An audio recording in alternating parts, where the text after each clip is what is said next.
Opie and Dopey. Two guys that hate each other. Just shut your mouth. I hate them. Shut up. Don't be unkind. Shut up, bitch. Oh, very nice. Shut the fuck up. You're a fine bunch of bullies, aren't you? Opie. I'm Opie. Anthony. I could give a fuck. I'm Jim Norton, and I'm on the radio. Shut up. The Opie and Anthony Show. It's all about fun, fun, fun. I'd love to spit in your face. I will fucking kill you. Shut up, stupid. I'm just a zilch and I know it. Who cares? We're trying to do a fucking radio. I know what we're trying to do. I'm sitting here across from you. I understand that. The Opie and Anthony Show. Despicable asshats. And these dummies that work for us, you guys stink. Ben looks like a tall baby. Always laughing in the wrong places. Ben, where's the coffee? E-Rock. Hopefully he's going through a car wash with his mouth open. And there's Steve. Steve is a piece of garbage. And you stink. You are cordially invited to a robbery rape. This is family entertainment. This show is a disaster. Opie and Anthony Show. If you have any poo, fling it now. But enough of this palaver. Let's get the show on the road.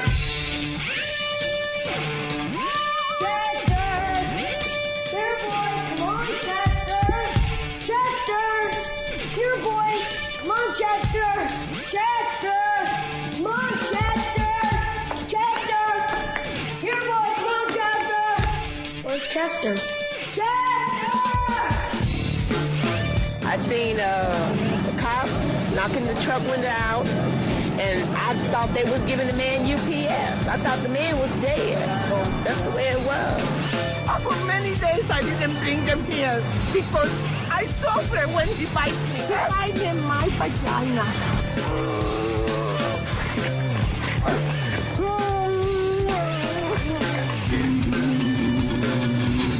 A family member dies, and you insult me. What the hell is the matter with you anyway? Okay, terrific. Asshole!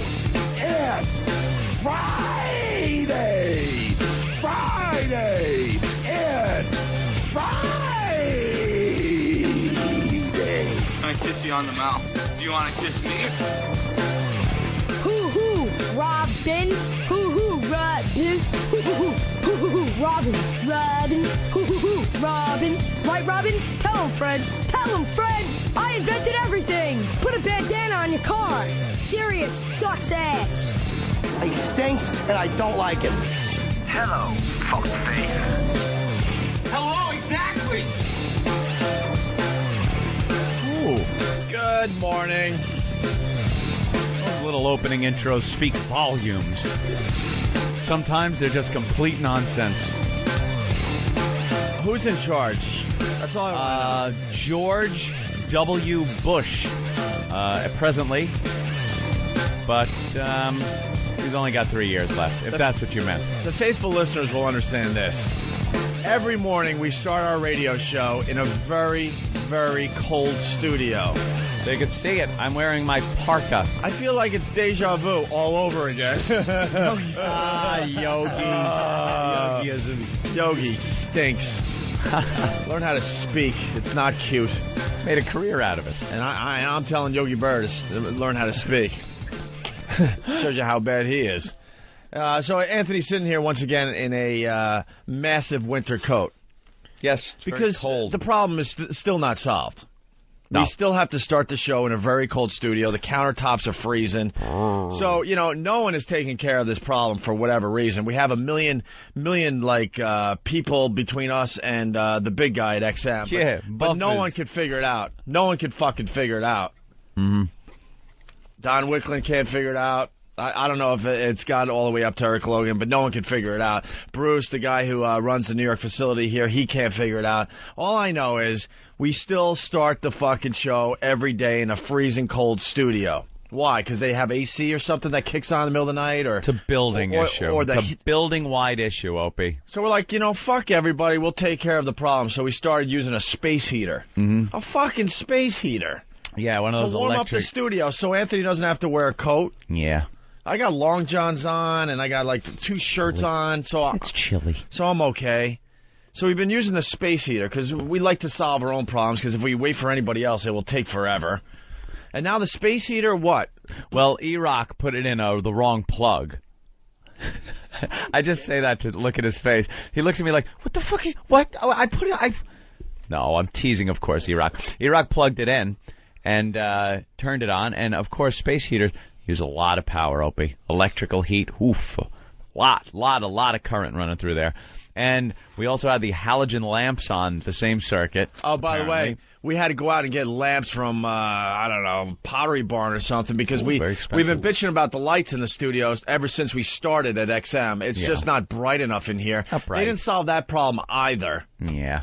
So we had to go out and get stupid lamps. We got some lamps. You would think you would just get more powerful light bulbs or different light fixtures. It looks like it would be an easy fix. I even said just take down this spaceship that's above our fucking bridge of the heads. Enterprise ceiling. We don't need the spaceship if it means we're not going to have proper lighting in here. Yeah.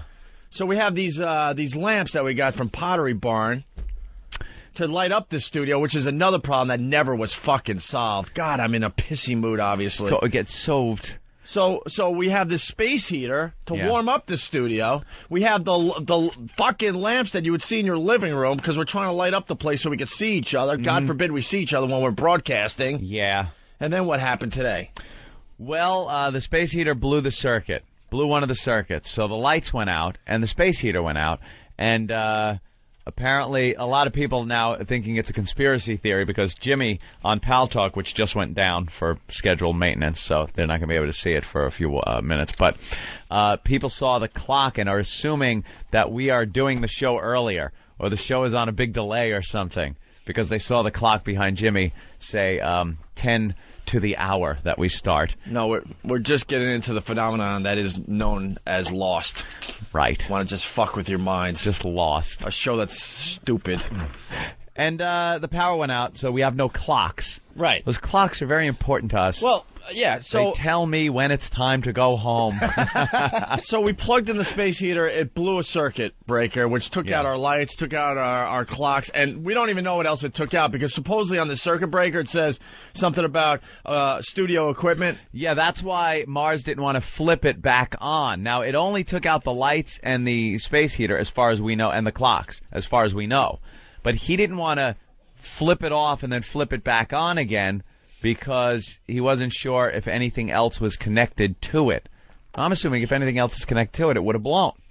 I've dealt with circuit breakers. Just flip it off, flip it back on. So it's 6:51 because we don't have any clocks. I have no fucking idea what time it is. It's 6:51. We're freezing our asses off, and we don't have enough lighting in the studio. Welcome to the Opie and Anthony Show. It's unbelievable. It's cold, dark. It's like the Arctic. We're in the Arctic. It's cold, and it's dark, and time means nothing. Here's sound clips from today's show. Brr. What time is it? Brr, brr. Let me look at my watch. 10 of 7 still. Brr. Steve and Charlotte. Hey. Hey. I can't see anybody. What's up? Dark. About every little thing there is. What? You bitch about everything you do in your life. Dude, first of all, Steve, my bitching is way the fuck down. So you're not being honest right there. I think I have the wrong party, sir. Second of all, when you hear a shitty radio show because we're fucking freezing, Anthony has to do the whole show with a coat, and we can't see shit because there's not proper lighting in the studio, then you're going to be bitching. You work 4 hours a day. We work. That's right, Steve, you asshole. We work 4 hours a day. Deal with it. Steve, you don't want me to start calling it in, trust me. Because then you'll have to find some other shitty radio show to listen to, and guess what? You're not going to find it. There's none out there. Hey, the show's great. We want shit to work. We've been bitching about the lights in the studio. We've been bitching about coming in here and freezing our asses off. We're not asking for much. Steve, what do you do? Sales. Sales. You never have a problem at work. No, we always do. Yeah, and what happens? Do you voice your complaints? Of course he doesn't, because during your on-air during your working hours? I guarantee Steve doesn't say shit because he's too scared to get fucking fired from his $10.50 an hour job. Steve, we're brave enough to fucking call people out. You're not. You're calling me out, but it's so dishonest. It's not even funny. I haven't bitched in months. Workers outside in the cold weather all day, working 10 hours. I did that, you fuckface. So did I, asshole. I never did, and I never will, because I'm special. I had a caddy in the month of October. It got a little chilly at times. I one time had to get out of my new caddy and walk into a store without a heated escort. Steve. I do love you boys, though. Steve, seriously, we hate the you. only way we get things done is to bitch on the air, because then everyone runs around and scurries down there in Washington and panics like, oh, my God, I might lose my cushy job. I better take care of it finally. Oh, well. Yeah. That's what it takes. Yeah. And the faithful listeners understand. We've been bitching about how I can't tell you, it is freezing in this studio. And look on Pal Talk. Anthony's got a huge winter coat on. Pal Talk is down. Oh. Damn it. You know, that's no way to do a radio show. You can't sit around in a big winter coat. No. I'm trying to be funny. Wanting a jacket is, wanting a clock is fairly reasonable when you have to kind of be on a schedule with a show. To say I'd like a clock to look at is not really a big demand. Did sir. E-Rock come in here with a clock? Yeah. Is that a digital clock? Yeah, we need some kind of clock. Eric's a Nice. sweet boy. No secondhand. That's wonderful. Thanks, Steve. Now he's going to listen to himself. Jeff Steve's in an Florida. ass. Steve is Hey, an how you ass. doing, guys? What's Yes. up? Hi. Just calling to bust your balls and see how your manginas are doing this morning, because you're doing a lot of bitching. They're a little tender. They're chillier than they should be. They're cold and I can't see it. Usually, females have their periods the middle of the month, not the first of the month. Yes. And why doesn't anyone understand what we're going through? Because they don't. Sir, do you I know understand? I know we have an easy job and all that. I never said we didn't. We do work a lot harder than 4 hours. I wasn't even going to try to argue that point with that guy.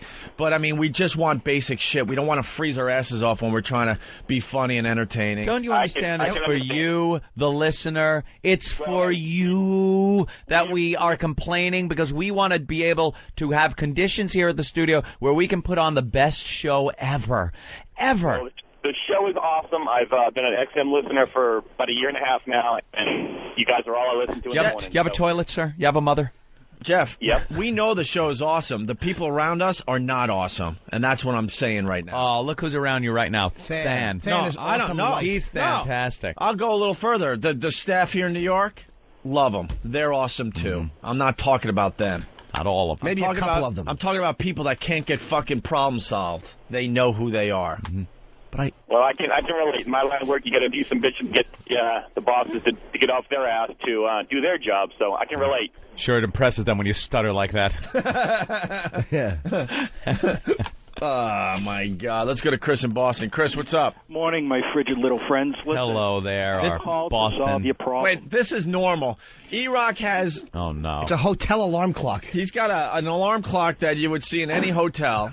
So I could see the time, because we do have to take breaks and stuff. And now he's got, like, how many extension cords? Because you don't want to plug it in the studio, because who knows what will blow next. Blow something up. So how many extension cords? One industrial extension cord. Right. One to the other side of the office. This is plugged into the office? No, on the other side of right here. Oh, one of the cubicles? My God. There's no This is seconds normal. hand.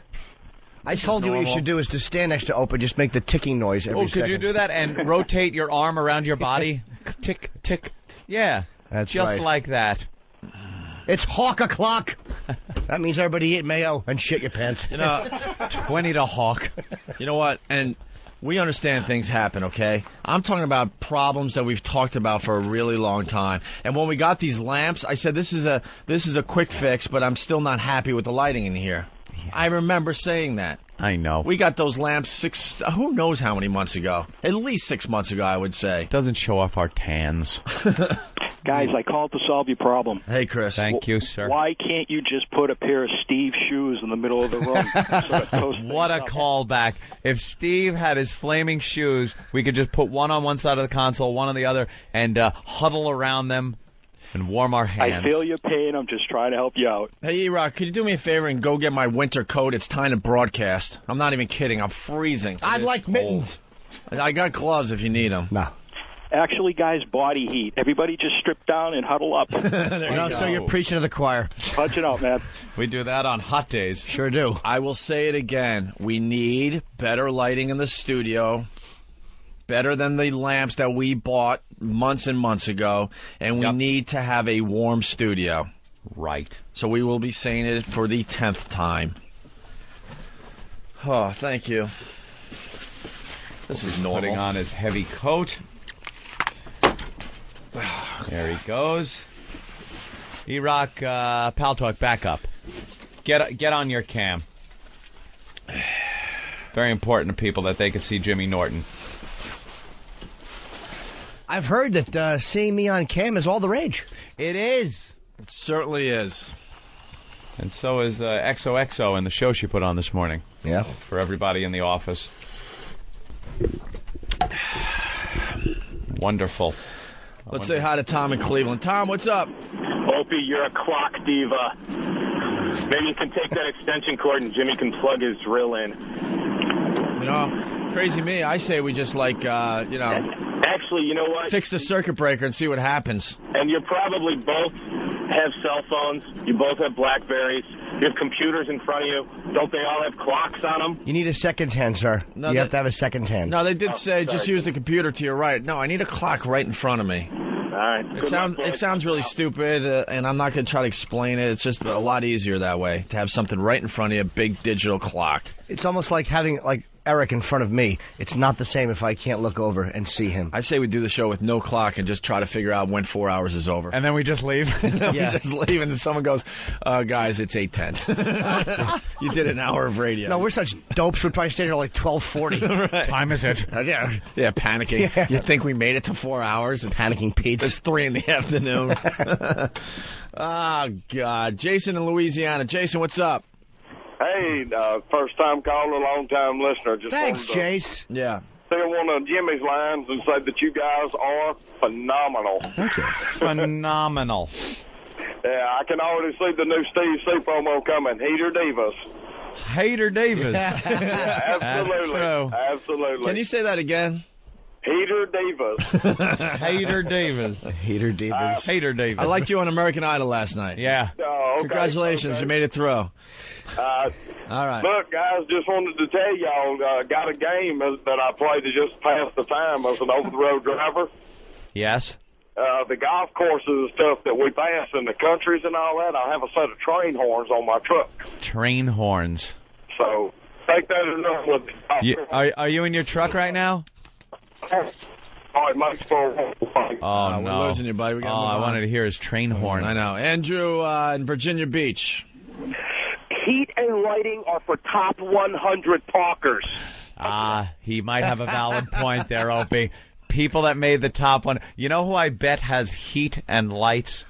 Rusty Humphreys. Rusty Humphreys. You have to see the paper when you're jotting down that song parody. Is in a well-lit, warm studio as we speak, broadcasting. In a suit jacket. Comfortable. Him and Neil Bortz. Neil Bortz is warm like it's in the Caribbean, and it's lit up, and he knows what time it is, both literally and figuratively. I've read Neil Bortz's contract, and he said it's got to be as warm as the inside of an elephant's colon for him to do a successful radio show. Exactly. By the way, I guess today's the day that Michael Harrison will come on the program. Oh, that's good. Is he going to actually come on now? To explain that why we weren't in the top 100 talkers in America. Explain the criteria for that top 100 and how we did not fit in. It just doesn't make sense. I guess we got to explain once again. There were people that were in the top 100 talkers list. Rusty Humphreys. That are like one market sensations to begin with. Yeah. One lady just does tech talk, and she beat us out.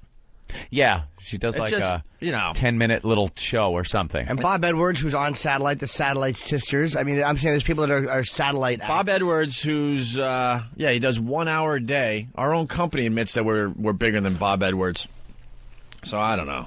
So we're going to talk to him today. Hey, Get good. to the bottom of that. Good. We'll see how honest he is. Right. What is he going to say? We didn't fit the criteria. Yeah, Well, what guys, part didn't we fit? There's a whole list. They actually spelt it out. And I thought we fit everything on there, but apparently we didn't.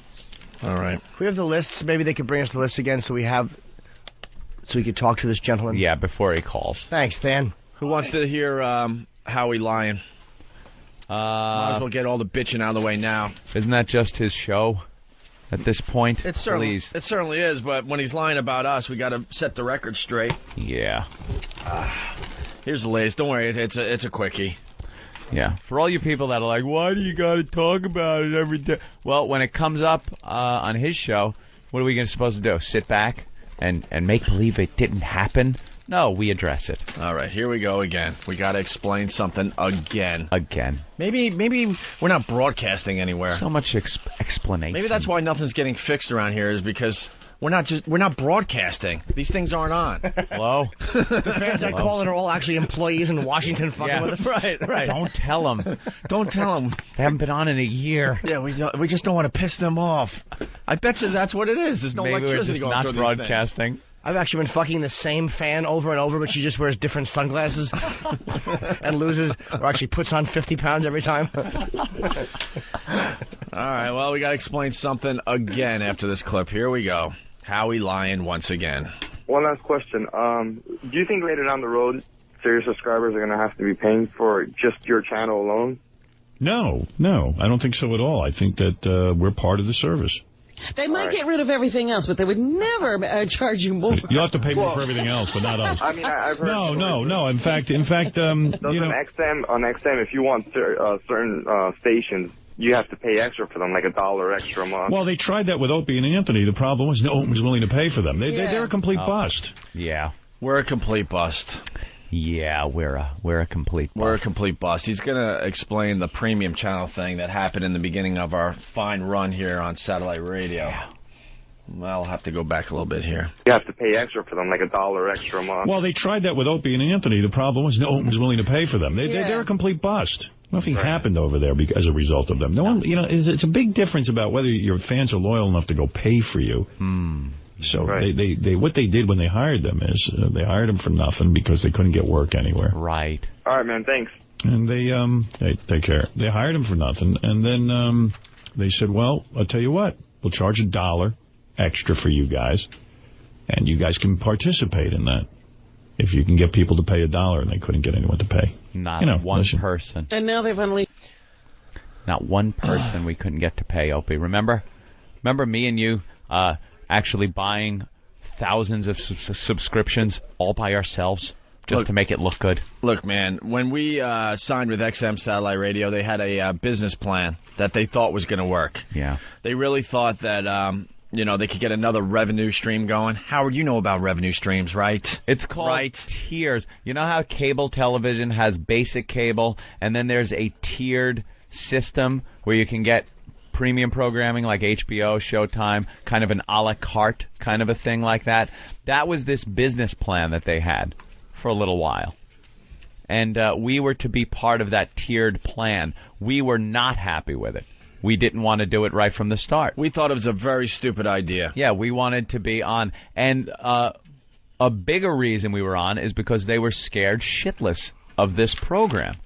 We had screwed up. We had targets on our backs at that time. And they were a little scared about letting the general population of their platform be able to just tune into the show. They wanted to have it subscriber based. We were really bummed, but they wanted to go into this very safe. Yeah. Very safe. And we were told from day one, let's see how it goes.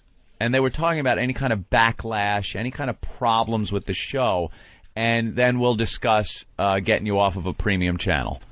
Not how many subscriptions come in, because they were very happy with the amount of subscriptions that came in. So were we. I was very surprised. After 2 years of not being on the air, we had a hell of a lot of subscribers coming on board. But we didn't want to be that way. We wanted to be part of the entire XM platform. And when they realized we weren't going around biting the throats out of babies on our show, they put us on the platform. And that, my friends, is the God's honest truth. And the business plan just wasn't going to work. So and they want to expose us to the entire XM nation. They knew that we were going to be good boys, relatively speaking, in the satellite radio world. And they're like, this is very smart to expose them to everybody. Yeah. That's exactly what happened, Howard, and you know that. I heard the argument both ways from people that don't like us very much, that we were on the premium. And it's like, oh, they got to put them on premium because... no one listens to these guys, so they want to make as much money as they can. And then when we got off the premium, the same people were like, oh, they had to take them off because no one was subscribing. Well, what's the difference? What's the difference if no one's listening to us and 5 people subscribe? Wouldn't you rather pocket the 5 people's money and keep pocketing it? And Howard, if we were a complete bust, why didn't they fire us yet? Because you even said in that rant that they got us cheap. And we've done nothing. Right, so why didn't they fire us? If we're such a bust, you asshole. Yeah. You think they're just good guys allowing us to broadcast a show even though we stink? Yeah, we stink, Howard. We stink. And they didn't get us cheap, Howard. Well, relative to what he makes, everyone is hired cheap. Relative to the Howie paycheck, yeah, they got us real cheap. Yeah, they got me so cheap that I just looked at a multi-million-dollar apartment in your fucking building, asshole. Ixnay anye ide ahye artman pay. We're going to have fun in the elevator together. Fun in the elevator. Opie and Howie going down. Fun in the elevator. It's a terrific place. I just don't know if I want it yet, that's all. So stop lying and saying that the XM got us really cheap. Can I borrow a cup of sugar? Hoo-hoo. Do they do that anymore? They didn't get us cheap. Smack someone in the face if they came to my door. We're beyond successful here at XM. Jimmy's like, they didn't? What? That's you know we should. You know what? I wish that Eric Logan and the gang down there would release some numbers to the press. Yes. Because the phone calls we get behind the scenes, but they're like, you can't say anything, though. But, my God. I wish Eric would release his barber. Oh, my God. The latest survey's out, and blah, blah, blah is happening, blah, blah, blah is happening. But this is like, why is it confidential information? Why don't they release numbers? Secret. Because then we could shut all these idiots up. Secrets. I believe it has something to do with the stock. Anything that's mentioned about numbers and subs by anybody that seems to be in the know, and we would fall into that category, affects the stock. And we are not in the position where we can discuss that. Thank you very much. Howard Stern, we're your worst nightmare, and it's only going to get worse for you. Oh, it's really only going to get worse. We have more listeners than you. If you're goofing on how many listeners we have and how much of a bust it is, how do we got more listeners than you? Every day. More people hear this show than hear your show. What's that about? What's that about? And Opie and Anthony always win in the end. Right. Trust me on that. Even when it looks like we're getting it in the end. Then the Babbling Hole. Come out victorious. The Babbling Hole had this to say on the show yesterday. Listen. And now they've unleashed the army, so. Yeah, the army of 4 people. Very impressive. But listen, you know what? I get it. Who cares? That's my point of view. I mean, honestly. Well, there's the army. Here they come. Whoop-de-do. Whoop-de-do. Why'd you have your press conference off your show, Howard? Why'd you have your press conference? Why'd you call it in a place? You used to have it on your show. You could do press conferences and invite the press into your studio and do it that way. You knew nobody was listening. You know how many listeners you have. It's not that many, is it? And if we were a bus, why would we be discussing a contract extension right now with XM? We are. Yes, we are? Yes, we are. How is that happening? We tell the truth here, Howard, you fucking asshole. We tell most of the truth. Opie, shut up.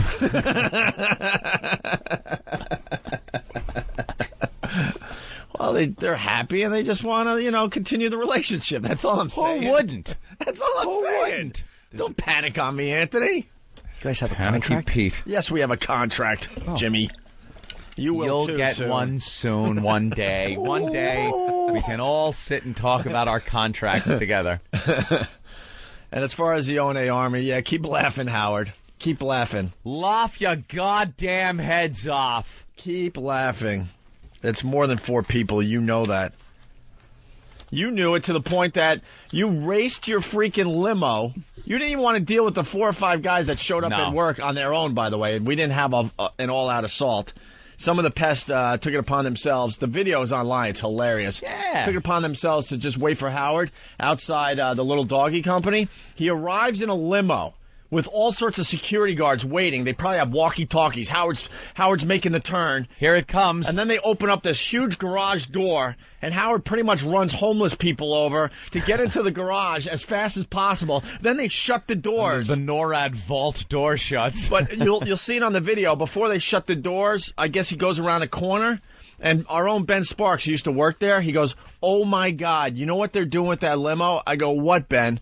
That limo is going into a freight elevator. The entire car. The entire car goes into a freight elevator And then it's taken up, how many floors? I forgot. 50 floors? I don't know. We were there a bunch of times and trying to remember. Way up. Let's call it like 50 floors. Sure. Yeah. They take the limo 50 floors up, and then Howard gets out. Can the driver one day just leave the limo running in the elevator, please? And roll the windows down? Ben only knows because that's how he used to get his cock up to the top of the building. That was the only way. This is the same guy laughing about our army and the 5 people that showed up. Hoo-hoo. You know, if you weren't scared of them, why don't you roll down the window and have a little fun with the pass? You pussy. Yeah, have some fun with them. They'd enjoy it. But Ben swears that limo goes into a freight elevator. Yeah. And then it's taken to the 50th floor. Mm-hmm. And then he steps out in complete protection. A little paranoid, Howard? A little paranoid? Just a bit. We got a lot in store for you, too. Trust me on that. Yeah, have fun. Have fun. We'll just bide our time. And then this dumb thing happened. Someone was saying that he doesn't want to take the car into the elevator, but it is the only way to get the Sirius unit that's in the vehicle up that.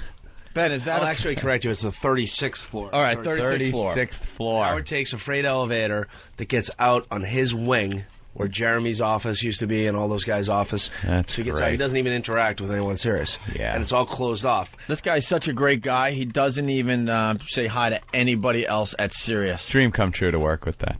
Yeah, he's got walls set up and everything where no one is going to run into him. His personal office is bigger than Mel's. Really? Yeah, it's huge. Must be nice. Well, he's got the bigger ego. Yeah. Sex change teacher controversy on the news. Yeah. Perhaps we Thank have you, this Ben. on tape. I just saw a picture of it talking, and that is hysterical enough right there. The audio. Right, oh, look. There he is. Oh, my God. Wow. It is William Frawley. Oh, no. Oh, my God. Look at the little... Oh, my God. He's trying to do the Mrs. Brady hair. Right. Is that an SNL character? Come on. Is there any way to pop up a little audio? I don't know. Let's see. Some late change of life That's thing her. that you decided to This do is on her. a whim. It's a process your mind goes through, and you finally come to the conclusion, if I'm going to be free and happy, there's something I have to do about my situation. And thank heavens today for medical science that can help people like that. Thank heavens? Not every transsexual goes through I don't think heaven has the anything to do with operation, this. so to speak. In fact, they live as women for many years without that. When is he getting the operation? There are various choices you can make when you come to that He's had it conclusion. already? And Tells I our made cow the we one should that do was the most operation for to him. me. Leave the Secretary of Defense alone. A headectomy. You heard the parents in the piece. I listened. And the fact that they're elementary school age, Are roughly you 5 disguising years yourself old because to you shot your friend in the 12-year-old. face? Oh, my God. You're Mr. a Cheney? parent I was yourself. right Can behind you on that one. Damn understand it. at all their concern, because many of these young people, kids, saw you as a man. Yeah. And now they're going to see see you you as as a a man man with a you as a wig. man. See you as a man with a wig and mommy's I can earrings. understand the parents' fear, and they're trying to If you project were to that fear onto change the it to a children. woman, wouldn't you dress Because the sexier? children don't Lily have that Macbeth. fear. Lily. Okay? Yes. They learn that from adults. And if we teach I don't think children He's not even dressing intolerance, like a woman. He's that's got what they're going to do. what is known as Crazy Be Eddie prepared, clothes because on. Remember the guy that used to do the that Crazy age is Eddie very commercials? inquisitive. It's a You blazer notice and a everything. You turtleneck. notice if your teacher changes his or her hairstyle or color. Are you prepared in what you're going to Oh, hair say color. if Yeah. indeed a young child says to you, what did you do? You don't discuss those things with a child. In You just class leave them going under home any confused. circumstances. Absolutely. No matter what it is, if somebody came into you in a classroom and asked a question, nothing to do with anything of your personal life. You put that aside until some appropriate time. Oh, stop. Remember when a teacher used to come in and said they were getting married? Curiosity. Yeah, they tell you about the whole thing. Well, you'd hear a teacher had their cock lobbed off. Right. You had to ask. Remember when Chubsy Ubsy kissed Miss Crabtree? I could discuss Yeah. that with you another time out of the classroom. Personal things happen all the And you time. put it off, and pretty soon they forget it. They go back to doing No, what they're doing. they don't forget it. Yeah. They got to But look at you don't every discuss that day. with little This children. is a woman now? But you don't lie to them either. That's what he says. How about with your own All right, your own children? They're adults now. Oh, his children. Hold on.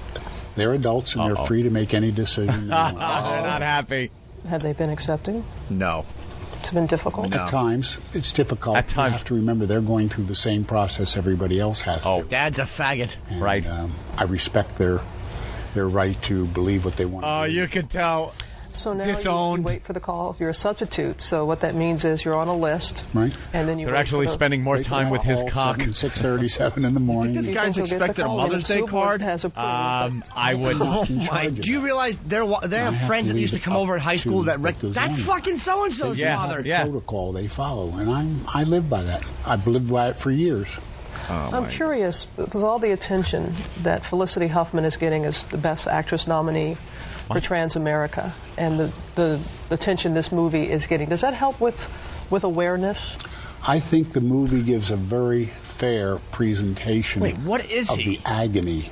He is a guy like me go through. with no male genitalia. Has nothing to do with being a woman. He's not a woman. It is a guy that decided to remove his genitals and try to have them fashioned into some sort of vagina. An ass. And he looks like a man wearing a Mrs. Brady wig. He looks ridiculous. He put a little. He's wearing makeup, a little rouge, a little lipstick, and a little eyeshadow. And he's plucked his eyebrows. People like us go through. But I swear he does. He looks like Rumsfeld or Cheney in a wig. He'd look more feminine if he actually had on one of those plastic Princess Leia masks. And by the way, Dad, if you're listening, don't even think about it. I won't accept it. This process. Who would? Who would? Poor adult kids. That's supposed to be your dad. You gotta hug him. Adult kids. You gotta hug him into his Thank you for coming and sharing that with us. Yeah, the big back pat. Inviting me. Thanks for inviting me. Wish you all the best. Wish you all the best. Time now for the weather. Thank you. How's your dad? Time now for the weather. And the weatherman's standing there with the butthead look on his face. Just not even moving, just as... It's cloudy with a chance of castration. Whoops. What the hell was that? We got to get an expert on to explain that because I don't get it on any level. No. Why you would make yourself look like an ugly old woman. You know, you want to dress up with like a a broad. with a man's voice. It's his prerogative, if in private or whatever, he wants to dress up like a broad. I saw a show on HBO. These guys decide to dress up like broads, and then they go hook up with each other and have a whole day as women. They go out shopping. They go out to a little nightclub, and these guys are just men in women's clothing. That's it. Are they gay or no? Are they like Ed Wood? No, some of them are like, Ed Wood. I like to wear women's clothing. I love women. And they're guys, and that's what this guy is. But he, went the distance, and now he's disowned by his kids. You have to know that the whole time you're bringing your buddies over, all your jock friends. Now you're looking back over those years, going, "God, Dad wanted all their cocks." Oh, how creepy is that? Picture your father rubbing one out to your buddies. Oh, stop. Mike in Kentucky. He's thinking of Chet and his abs. Chet. Hey, good morning, boys. What's up, Mike? Hey, I just want to know if this guy stands up in front of the class and tucks his cock between his legs and says, "I'd fuck me." I'd fuck me. Would you? It puts the homework in the basket. Who wants to come up to the board and solve this problem? Oh, James? Would you? Thank you. Well, this would be a perfect time to play the song that came in overnight. Oh, my God. John S. in Hartford, Connecticut. You nailed it. I got the answers to your quiz right here somewhere. Let me look for them. Wait a minute. Is she a great big fat person? Greatest question ever asked under any circumstances. Jimmy, wait till you hear this. Ooh. This had us all laughing really hard in the office today. It's John S. in Hartford, Connecticut.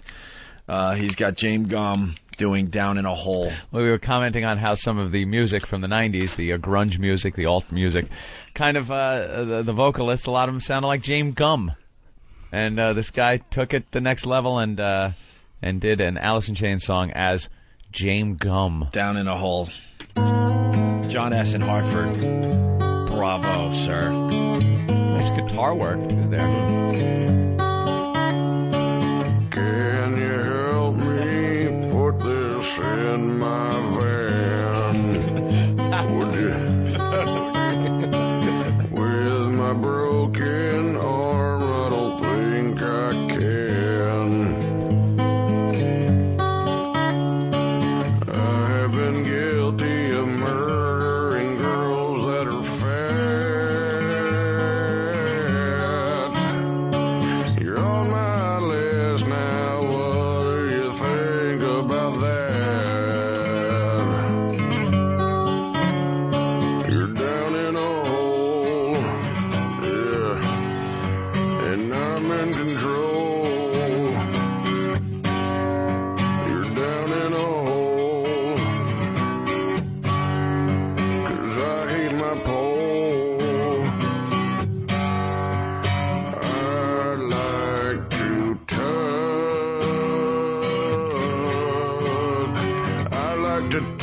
in my junk. Frederica, great big fat person. You're down in a hole and it's all because you aren't thin. Now you're forced to put the lotion on your skin. Wait just a minute, was that just a knock at the door? I smell a cunt, it must be that old FBI whore.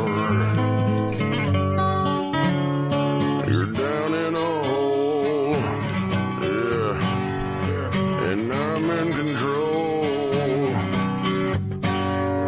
You're down in a hole, 'cause I hate my pole. I like to tug. I like to tuck in my junk. How good is that? John S. in Hartford. Very nice. Good job. Very good job. Nice, simple, and it works. He got the job done. Didn't even ask for it. No, let's say hi to Paul in Boston. Paul, what's up? Hey, how's it going? Hey, Paul. Yeah, I just want to know if that Shim teacher was a cougar or not. Yeah, he's a new cougar. Yuck. Punch him out. Out on the prowl. If you're 71 and he's like 71, Yeah. just fucking stop it. Enough. Just die with dignity and think of your family, you selfish ass. Right. Selfish ass. If he was in his 40s even, it's bad enough, but like you might have 25 years ahead of you, so... Yeah. 71, tough it out. Think of your sons. Right at the end, he's got to, like, have his children disown him. Yeah, and they're going to look at you in the coffin in that stupid blonde wig. Ooh. All the years you tossed a football. Now all of a sudden you're laying there in that awful 22-year-old lady wig. Jeez, at least you get gray hair. And a bun, Helen. A bun. Get a bun. Don't you think if you're a parent, you got a little more responsibility? Like you were saying, I mean, he's a bit selfish. It's just a tad. His Yeah. entire family's like, oh my God. So They're not supporting this. How are your children handling it? Yeah, that shook him up a bit. They haven't set me on fire. You know. This is how his children are handling it. Fast forward to Christmas. All right. He's in his living room waiting for the phone to ring. Hello. Where are they? Where? They're right now at the store trying to find the Hallmark series. Merry Christmas, faggot. Thanks for nothing, comma, Dad. You think he's going to have the one understanding kid that will buy the Mother's Day card, though? Like, I can't believe I got to do this. That guy has just created so much baggage that other people are now going to have to deal with. Absolutely. In relationships and stuff. Yeah, what you do affects so many more people. Oh, it's a blast radius. It's a trickle-down thing. Right. Man. Grandchildren, and...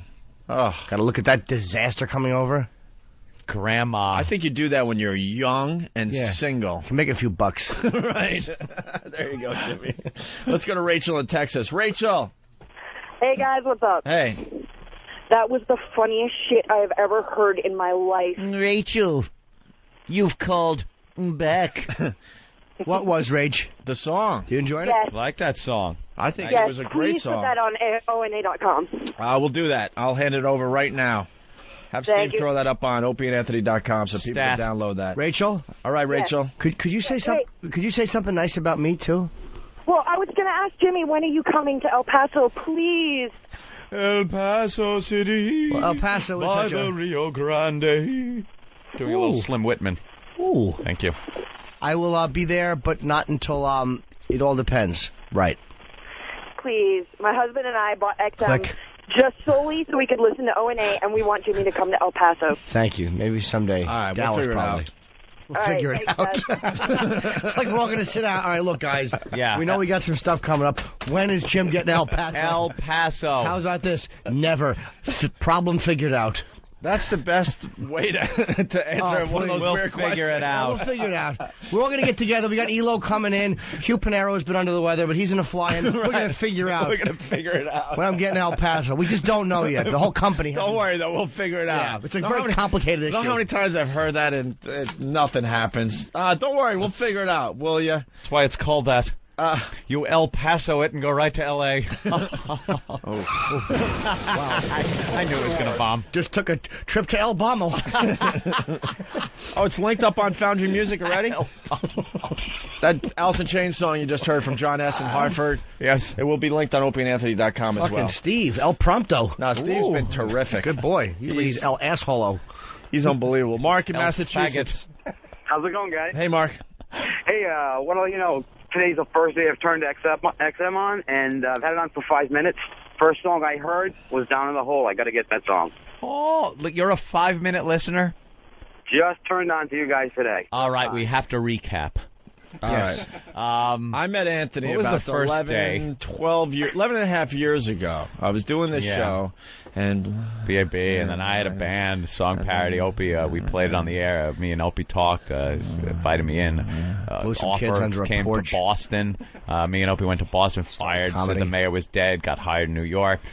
Good run there for 3-4 years. The reason why I kicked Chester was because, I had the prime rib. He had prime rib. I watched the Knicks in the playoffs, and I was very happy. And I discovered girls. For a glass of water, and I went back down, and there was my prime rib dinner on the rug. Lousy drunk took all my money. And the dog was eating the prime rib, so I decided to kick it across the room. I was very pissed off that day. Hey, this is Jimmy Norton. I want to introduce you. And then St. Pat's Cathedral, boof, out the door, 2 years hanging out. I heard about that. Oh! Well, then we don't have to fill you in on that. You heard about the Sex for Sam thing? All right. What did we do when we first got to XM? What was our first bit? Remember. Fix this. That's broken. Okay. That's broken. That's true. Okay, let's do that for 3 months. Okay. All right. Hey, well, welcome to the program, Mark. You're all caught up. Thanks, guys. All right. I really appreciate it. Great time. Hi, Daddy. Looking forward to some fun times. Yeah, thanks. Jake in Jersey. Way to talk like an adult, stupid. Fun times. What's up, Jake? Oh, tell me that this fucking freak show doesn't look like Bruce Valanche from Celebrity Fit Club. Oh, Yeah, my God, that. you nailed it. All right. You nailed it. Hey, look. Punch it out. You nailed it. That'll be on Photoshop. The Photoshops, by the way, we haven't talked about the Photoshops in a while. Whackbag in the Photoshop section. Bravo, man. They continue to do just great work with that. Who did the Robert Reed one that you showed me? Oh, well, that was me. Was that you? I've gotten all caught up in that. There's plenty of great software out there now where it's not just Photoshop. People are taking a lot of video. There are some real talented people out there. I don't want to forget anybody. Mike Pop is very good. Cigars and Scotch, very good. There's another one, too. I can't remember. I haven't seen it in a while. Was it Ben's Hog? No. I don't remember his name. Norton's Hog. Yeah, Norton's Hog. Very good. He kind of does the same work as Ben's Hog, but he's much smaller. There's video, because now any video clips from us on the Pal Talk cameras, from news things, they take like Howie, they do hysterical shit with the Howie videos, and pop it up there. And it's very funny. I've never seen such a talented bunch of people on a message board Photoshop thread. What was the one they did? There was, I think, the three of us. They put in a video a minute after we talked about something. It was up like three cowboys. It was us curling. Oh, right. Yeah. Oh, the curling video was hilarious. It was us curling. They took video of curling and had us curling. It's the Photoshop section on whackbag.com. Yeah. They do a very, very good job over there. Photoshops. And the bitching's way down, and we greatly appreciate that. Because we think a fan site should be more happy posts than negative posts. I liked when Kevin Smith was here and Call me talked about crazy his for website. saying that, but I think a fan site should be more positive than negative. Yeah. Or we can't promote it as a fan site. I liked when Kevin Smith came in and talked about it and said, no, it should be a kiss-ass site. He goes, that's why, he's in charge of that site. Whackbag isn't our site, but we do promote it, and we'll only promote sites that are positive to the show. Why on earth are we going to go and promote sites that bash the shit out of us and the show? Why would we do that? It's ridiculous. And then they whine sometimes, you only promote whack bag because they, kiss your ass. They're not kissing our No, ass. they get negative at times, but all we're asking for is a fan site that's way more positive than negative. Right. There's a fan site we used to promote all the time. I swear to you, I haven't checked it out in 8 to 9 months. Nope. I just gave up on them. Let them sit there. Absolutely gave up on them. And have fun with each other.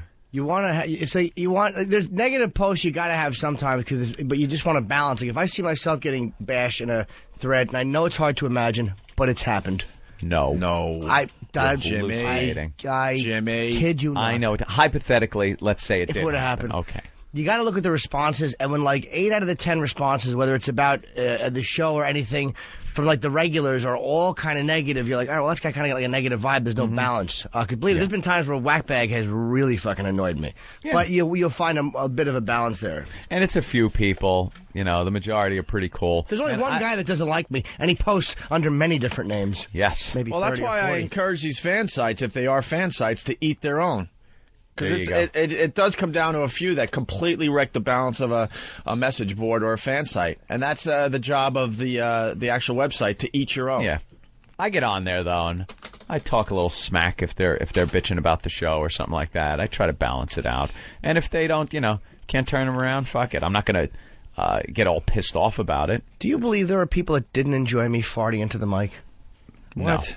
No. Shut up. Do you believe I would sit there and I would write and create that bit where I would stand up and put my ass, how far do you stand from the microphone? What do you eat to make it loud? No one appreciates Logistics. it. Exactly. By the way, your ass on Pal Talk yesterday is all over the place. It's hilarious. People have been photoshopping that. One gentleman just quickly put a gay man fully aroused right behind you. Of course they did. It was a simple, short, and sweet one. All right, why don't we go to break with put the fucking lotion in the basket? Oh.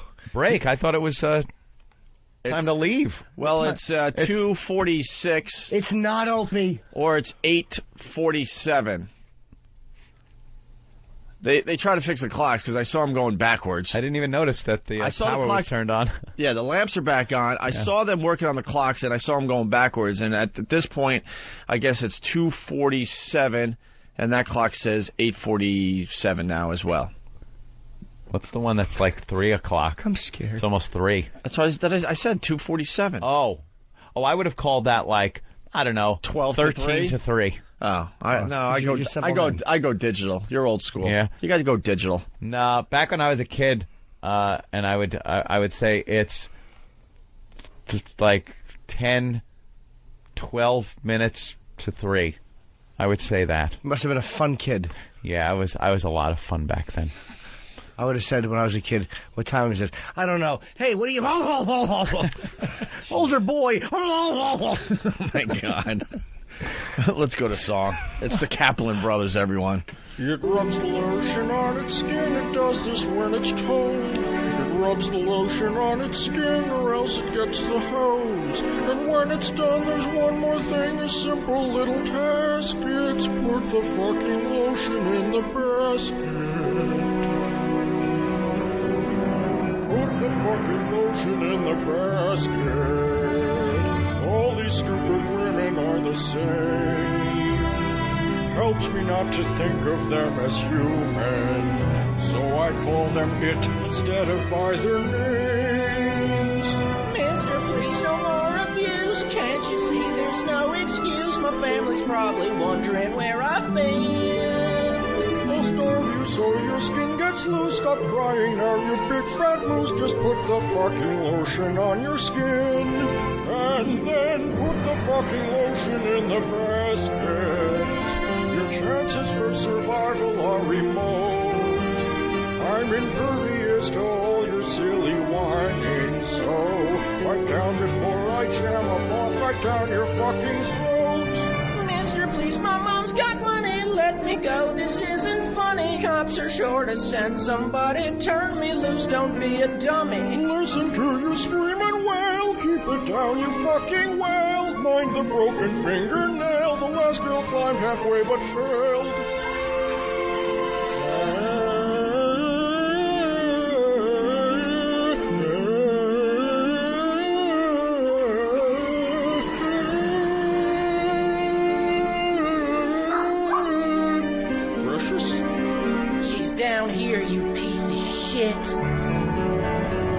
Put the fucking poodle in the basket. I'd kill you, but there's someone at the door. Don't make me go and get my gun and shoot you.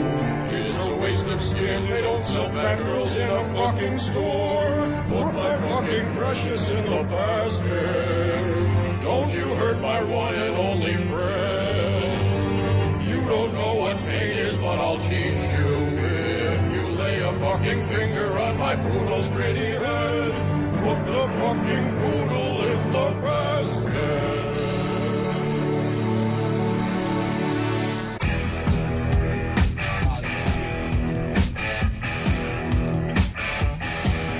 Here comes the ladder. Mars, what are you doing? See, now this is what Pal Talk's all about. That's right. You Being can see able to Mars see a guy fix the set a clock. That's right. Very important job. Is it a union job, or is this just a job for anyone? I don't know. Job for anyone. All right. There you go. We can almost get rid of the extension cord. All right. Let's say hi to Rick in Cleveland. Rick, what's going on today? Morning, boys. How are you? We're getting better, actually. It was a rough start, but I think we're getting back on track here. What's going on? Hey, I've listened for a long time, back when you guys were first syndicated in Cleveland, and Opie, I got to say I'm proud of you. Why? Well, for the first time since I've been listening, you actually came clean in the fact that you killed the dog. I didn't kill no dog. Oh, boy. I kicked a dog really hard once. And it resulted in his death. Yeah. Then many months later, Anthony. Yeah. Many months later. No one could prove it. Well, once again, I'm proud of you for admitting you killed the dog. By the way, I love animals. I really do. Yes. It was just an episode I had one day. Very angry. I was letting And out a lot hungry. of aggression. Yeah. All right. A lot of pizzas. Let's go to Ryan on Long Island. Ryan, what's up? Hey, what's up, boys? Hey. How you doing, Jimmy? Hi.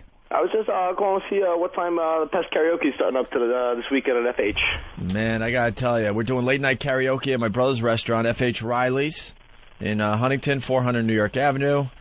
It's supposed to start at like 11:30, man, but I think it's going to be a zoo there. It's going to be Jimmy showing up this weekend? a little crazy. There's a bar right next door to FH Riley's. For the overflow? For the overflow. And a guy I went to high school with, his bar is really good too, Meehan's, which is on the same road across the street. If you go in there, just tell them Opie and Anthony sent you if there's some overflow. Because I don't know.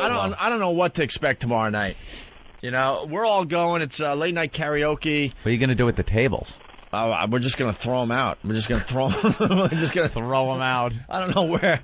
We'll That's figure it great. all out. It'll be fun. Opie, are you going to sing? I might do a little number. That would be something. It might be a surprise. Rocking the Neil Diamond? American Idol type thing going on.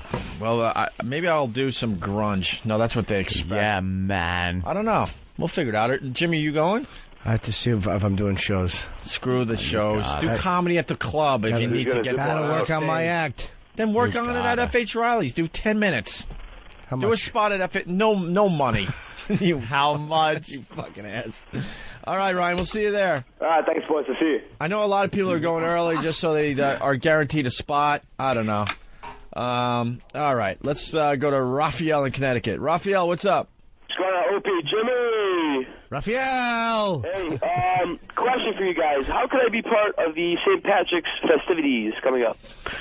Well, we're going to have the hard-boiled egg eating contest. Good old Tim from Springfield, our intern that drives from Springfield 3 days a week. He's not here today? Because he's going to bring more hard-boiled eggs. Jeez. He's going to bring more hard-boiled eggs, I guess, next week so we could try it out. And then we're going to have the contest when we broadcast live from the Hard Rock Cafe. I saw him the day after his failure with the eggs. Well, actually, after we left that day, I walked out, and he was online researching hard-boiled eggs. And I said, you got to keep him there for 7 minutes. He goes, no, 10. 10 minutes. And he had it like a hardboiledegg.com or something up on his computer. Well, he researched it. If you didn't hear it earlier in the week, we pelted him with all the eggs that he worked hard on. What do you have, 4 dozen eggs? 4 dozen eggs. We were going to try out the contest to see. They were all dyed green? Yeah, to see what we needed to do before we bring it out to the public. And all the eggs were half cooked, so we decided to pelt them. They went to take the shells off of them, and the first, who was it, Bill? His thumb went right through the shell and just splat a bunch of yolk came out of it. Yeah. Wonderful. Crazy. Can't even hard-boil an egg. I know, the video's online. It's great. A lot of great videos this week, by the way, yeah. on OpieandAnthony.com. You got Tim getting pelted with his own eggs. And you also have, which is one of the grossest things I've ever seen on OpieandAnthony.com, it was something that made me start gagging and almost puke, and that is freaking rare. I can handle. I can God. handle most things. I'm not kidding you. See, just I got a thinking high about it. tolerance, but that was just brutal. Oh my God! Just thinking about it has got me in a tizzy. Voss pulled a booger out. Thank you. Go ahead, Jimmy. Voss has a thing with boogers where it was probably a good 5-inch, kind of almost like a shoestring, dangling piece of mucus, and he had it on the end of a tissue, and we had Bill, the intern, came in and put his tongue out, and Voss dangles the booger and hits it against Bill's tongue, but it sticks to Bill's tongue. It's almost like, because it was like fly paper, so it touched it, but then it actually stuck to it, and he had to pull it back, and almost like a fruit roll-up sound as the booger came off the tongue. Yeah, the Bill video could taste it salty on his tongue. The video's online. It's unbelievable. Disgusting. It is disgusting. Go to OpieandAnthony.com and hot for that as well. Okay. Would you eat that booger for $500 yet? Well, 500. No. Suck it down. Stop it. Let's go to Bill on Long Island. Bill. How you doing, boy? Hello, Bill. Hey, Bill. I'm coming in. I'm bringing my hole in for the St. Patty's Day thing, and I just want to know what the schedule is now. Do we have to? Is there a certain time to be there? They're going to be is it tickets or invites, or how do you get in on that? Wow, that's a great idea. We should have info. Well, first of all, we're doing a different time, right? That day? Yeah. What is it, 11 a.m. to 2 p.m. East Coast time? I do believe it's more conducive to drinking. More conducive than to it is drinking. at 7 in the morning. And the people coming into New York City for the big St. Patty's Day parade. Mm-hmm. You know, Howie says we have no listeners, so I would just show up right at 11. I'm sure you'll get it right doesn't in. matter. Yeah, I'm sure nobody will be there. Very good, very good. Yeah, Howard's trashing us. When was the last time he did anything for his listeners? 4 listeners we have. Yeah, I guess 4 listeners will be there when we broadcast live from the Hard Rock Cafe on St. Patty's Day. At least the handshaking and autograph signing will go quickly with 4 people. Yeah, let's say hi to Richard in California. Richard! Is this Richard from California? Or Yes, Richard. Yeah, Opie, what's the big source of gross out with sperm boogers? Sperm boogers? Sperm boogers, when you got those really long boogers with it's like a hard tip with all that long trail stuff. Oh my It's not God! a sperm booger. Rich, dude, I never had a booger like that. You ever scrape a blood booger off the inside where your fucking nail digs it? Listen. Yeah, well, no. Tell me when we're back. Boogers can be blood boogers too. They're the same. They're basically the same thing. It's just whether or not they have blood in it. See, I could eat some crazy boogers as long as they're mine. Oh, stop it! But as soon as you see someone else's booger, I don't know what. I've picked boogers. What's the source of the gross shot? They're all boogers. Dude, you ever scrape one off where it's like dry on one side and wet on the other? Yeah, absolutely. Yeah, Richard, you come to the St. Patty's Day broadcast. We'll get Rich Voss there. Hopefully he'll have exactly what he had the other day in the studio, and we'll see if you'll eat it in front of a few thousand people. Absolutely. Absolutely. It's like a drippy, long, liquidy centipede. I've never actually picked one that long. Mine tend to fucking just latch on like a fucking... Like, you ever see Alien, how that thing latches onto the front of his mask? That's how my boogers stay to the side of my nose inside. And I scrape Jimmy, one. I'd be more than honored to eat your boogers, Jimmy. They're chewy, too. I guarantee they get stuck in your molars. Is Voss going to the broadcast? I hope not. That's one of the things we can do on the stage. We're looking for things to do on that stage. All right, Richard, thank you. Yeah, no problem. Thanks for grossing me out even more. Unbelievable. The Pal Talk people are just perking up here going, what the fuck? It's a clock? Is Mars getting paid by the hour? Jesus Christ, he's setting a clock? Yeah, what's the problem up there, Mars? No problem. Come on. No problem. Don't tell me that they even made clocks complicated. See, this is something that now the listeners can get a little insight. Everything in here is so super complicated that, yes, even setting a clock could take hours. All right, here's the deal. All right. The clocks are synchronized. Okay, and when they get a pulse, and that's why all our clocks are accurate down in D.C., down to the second. So it's not just a clock sitting there, it's tied into Washington. Right. Absolutely. Oh, my God. Everything we have here is tied into Washington. So what I'm going to do now is remove the pulse and just set it manually, and you'll see a manual clock. Do you know when Jimmy took a dump yesterday and flushed, Hugh Pinero actually smelt it in his office because it's piped in to D.C. Well, it's because they want to know exactly what you're eating, if it's healthy for the air, like astronauts. Right. Yeah, we're monitored like astronauts. More importantly, because we have a diverse audience. We got a lot of young people that are listening to us as well. Yeah. Be nice to the geeks in your high school. They run the world. Because they will rule your world. They do already. Yeah, they do already. Maybe not in school. Be nicer to the geeks. Outside of school, they rule. They have a way of fucking up everything. Mm-hmm. We have a phone system. It's on this very, very involved computer system. Yeah. And our show just cuts off right at 11 or right before 11. Because, again, that's tied into Washington. And there are so many days we want to go a little later. Just a little later. And then, then Ron and Fez could go a little later. Who cares, right? Mm-hmm. We're not allowed to do that because it's too complicated to figure out that problem. Do you know if Washington ever got nuked, we couldn't do a show that day? What? You know? That's it's a little upsetting. Of course it is. Because I would want to be on the air. What are those survivors supposed to do to laugh? Right. Bring a little laughter, a couple of dick jokes to the people after a nuclear holocaust. We'd be off the air. So they laugh as their hair clumps out. Right. He's taking down. He's writing notes. He wants it. Clock. He's writing notes. He's getting all sorts of data. Yeah. Oh my God, this is amazing. The secondhand ticking. I could just watch him try to figure out setting a clock all morning. Well, they're watching on Pal Talk. I've actually seen him have the same trouble with a wristwatch. Hopefully, someone. Nothing. I wasn't listening. Hopefully, someone on Pal Talk put him on the clock to see how long it would actually take to set a clock. Got me. I know. Mars, when did you start the clock process? About a minute ago? No, you're lying. How many minutes? Someone on Pal Talk's got it. They know. That's right. I want to see how long got a this screen takes. cap with a clock on it. 22 minutes? So far, it's been 8 minutes. 8 minutes to set a clock. 8. Everyone's saying 8 minutes. All right, guys, the Oscars right around the corner. Ooh. And there's a story in the paper about Brokeback Mountain. Oh. Finally going to sexy up the show a little bit. You ready for this one? Oh, yeah. I think there's a lot of jokes coming. Need my pants? Brokeback abused sheep. Sheep. Did you see the movie? You did see the movie, Anthony. Of course I did, in the comfort of my own home. Did they do some bad things Thanks to sheep? Oh, I better not. What? Did they do anything bad to the sheep in the movie? Do you think I was paying attention to the bad things done to the sheep? That's what I saw in that tent was horrific. Well, the makers of the gay cowboy flick. The gay cowboy flick is how they're billing it, yes. The makers of the gay cowboy flick Brokeback Mountain were too rough on sheep, an animal rights group charged yesterday. I do kind of remember them tossing sheep around over the back of their saddles and stuff. You see how they write this in the paper, though? They say the gay cowboy movie were, and they were a little rough to the sheep. So right away you're thinking, the poor sheep. That they're having sex with the sheep is what first comes to mind because, of course, any just gay guy would be inclined to have sex with animals. In a letter to director Ang Lee, the Humane Society also complained about the way the horses and elk were treated. Oh, they were screwing everything.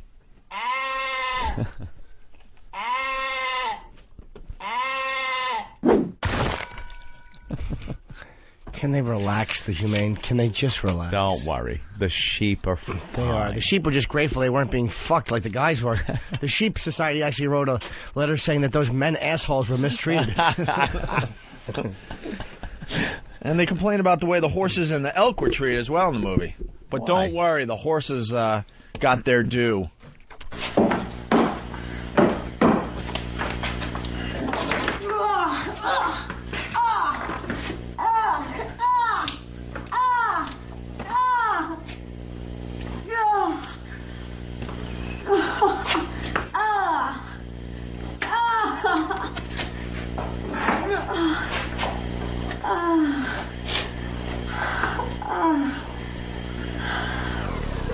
What was that?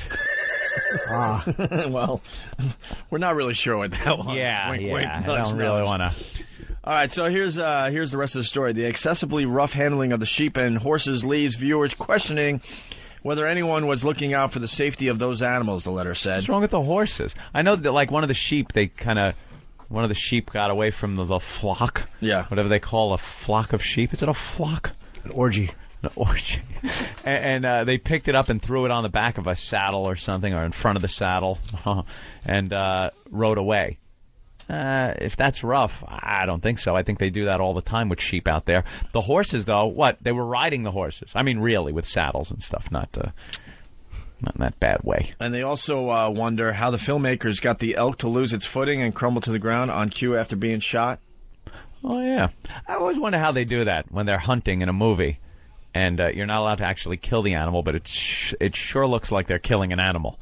Yeah, the elk just kind of... Maybe it's been trained since it was a little elk. Wait, there's a scene where they shoot the elk? And the elk kind of falls down like it's been shot. And I don't know how they do that. Maybe they just said, maybe a trank. Maybe they tranquilized him and waited until he got woozy, filmed the whole thing. Well, what's a little tranquilizer to an elk? I would love to know the answer to that question, how they do that in movies. It was a pratfall. The elk did a spit take, and they thought it wasn't believable. Chevy elk. Well, before the animal rights activists got involved, I mean, you see some of these old movies and what they do to horses. When they used to just steer the horse's head over and it would just tumble. Guy and horse just tumbling down a mountain. All those westerns, like, how the hell do the horses survive that? Now it's all done with what they call the CGI. Yeah. Did you ever see the footage of they did this recently on Ogrish of a guy? He filmed this, too. It was like for a movie where he threw a cat in a room full of starving rats. Are you kidding me? It's awful. The cat's running. You watched the cat this shit? I wanted to see what it was because it was actually in a film recently. You're an animal. And they were like, why would he film this? And the cat is like fucking ball-ass running back and forth across the room. And you know, there's like 1,000 rats swarming him. Oh. And they finally just eat him alive. It was really... Wow. No other cat friend going, leave him alone. No? And the other cat friend threw a rock through the garage window because he figured that would alert the police. Right. Pussy. All right, let's go to Kevin in Atlanta. Kevin! Hey, you guys, I was hearing on the Rusty Humphrey show that he's going to be broadcasting there from the Hard Rock for St. Patrick's Day, so I know where all the fans are coming from. Oh, Rusty Humphreys. That's why we're going to have a lot of people at our broadcast. Hard to compete with him. Yeah, Michael Harrison's going to try to explain himself today on the program. Love to hear it. Why we were left out of the top 100 talkers in America. I'm sure it'll be an honest, genuine explanation. All right. Another strange item. I hate when they do this, too. Dope! Simpsons beat Constitution. Oh, they put dope? Yeah, they do these studies all the time. Yeah. Chicago. Americans apparently know more about the Simpsons than about the First Amendment. Yeah. And? So? How often do you see, like... The First Amendment on TV? The First Amendment. Yeah, make a cartoon about the First Amendment, and let's see how funny you can be for how long. Yeah. No one cares about it. Simpsons has been on for how many years? But they write these stories like it's so shocking. The Simpsons are on 25 times a day. Yeah. Of course people know about the Simpsons more than the First Amendment. Like Americans are dumb. You know, more Americans know the color of their own shit than the Second Amendment? Wow, we're dummies. Only 1 in 4 Americans can name more than one of the 5 freedoms guaranteed by the First Amendment: freedom of speech, religion, press, assembly, and petition for redress of grievances. But more than half can name at least 2 members of the Simpson family, according to a survey. 2? Who knows redress of... That's the first time I've ever heard that. Yeah, I didn't know that one. They just put that in. I didn't know that one. Come on, that's an add-on. The study by the new McCormick Tribune Freedom Museum found that 22% of Americans could name all 5 Simpson family members, compared with just 1 in 1,000 people who could name all 5 First Amendment freedoms. I think they ought to concentrate on who's ever heard of their museum. What was that? The new McCormick Tribune Freedom Museum. Yeah. Wow. Part of the survey really shows there are misconceptions, and part of our mission is to clear up these misconceptions, said Joe Blah Blah, the director of the exhibitions at the museum. It means we have our job cut out for us. The museum will be dedicated to helping visitors understand the First Amendment when it opens in April. Oh, what an awful museum that would be to go to. Yeah. Oh, it would be just like going to school. Boring. It's their big study. Do they do the whole thing or just the First Amendment? I don't know. How dull would that be? But what a dumb thing to throw in the paper. Of course people know about the Simpsons more. Yeah. That's just how it is in America. See it all the time. Let's go to Rob on Long Island. Rob. Hey, what's going on, guys? Hey. So what are you going to have Mars do next? Try to hang a picture frame? I don't know. We're completely distracted because Mars is attempting to fix the clock. He's up to how many minutes, pal talkers? 15 minutes. 15 minutes to reset a clock. I thought that line would get a little bit more than that. No, it was terrific, sir. But when you said it, there you go. It reminded me of that stupid Earl, and they have footage of him. He's the one that's been eating the pens, that dope. Yes, I pointed it out to Jimmy yesterday. All right, thank you, with Rob. much glee. I went, look Fucking at Earl. pens sticking out of his mouth. Disgusting. Hey, Earl, I stuck those pens in my ass.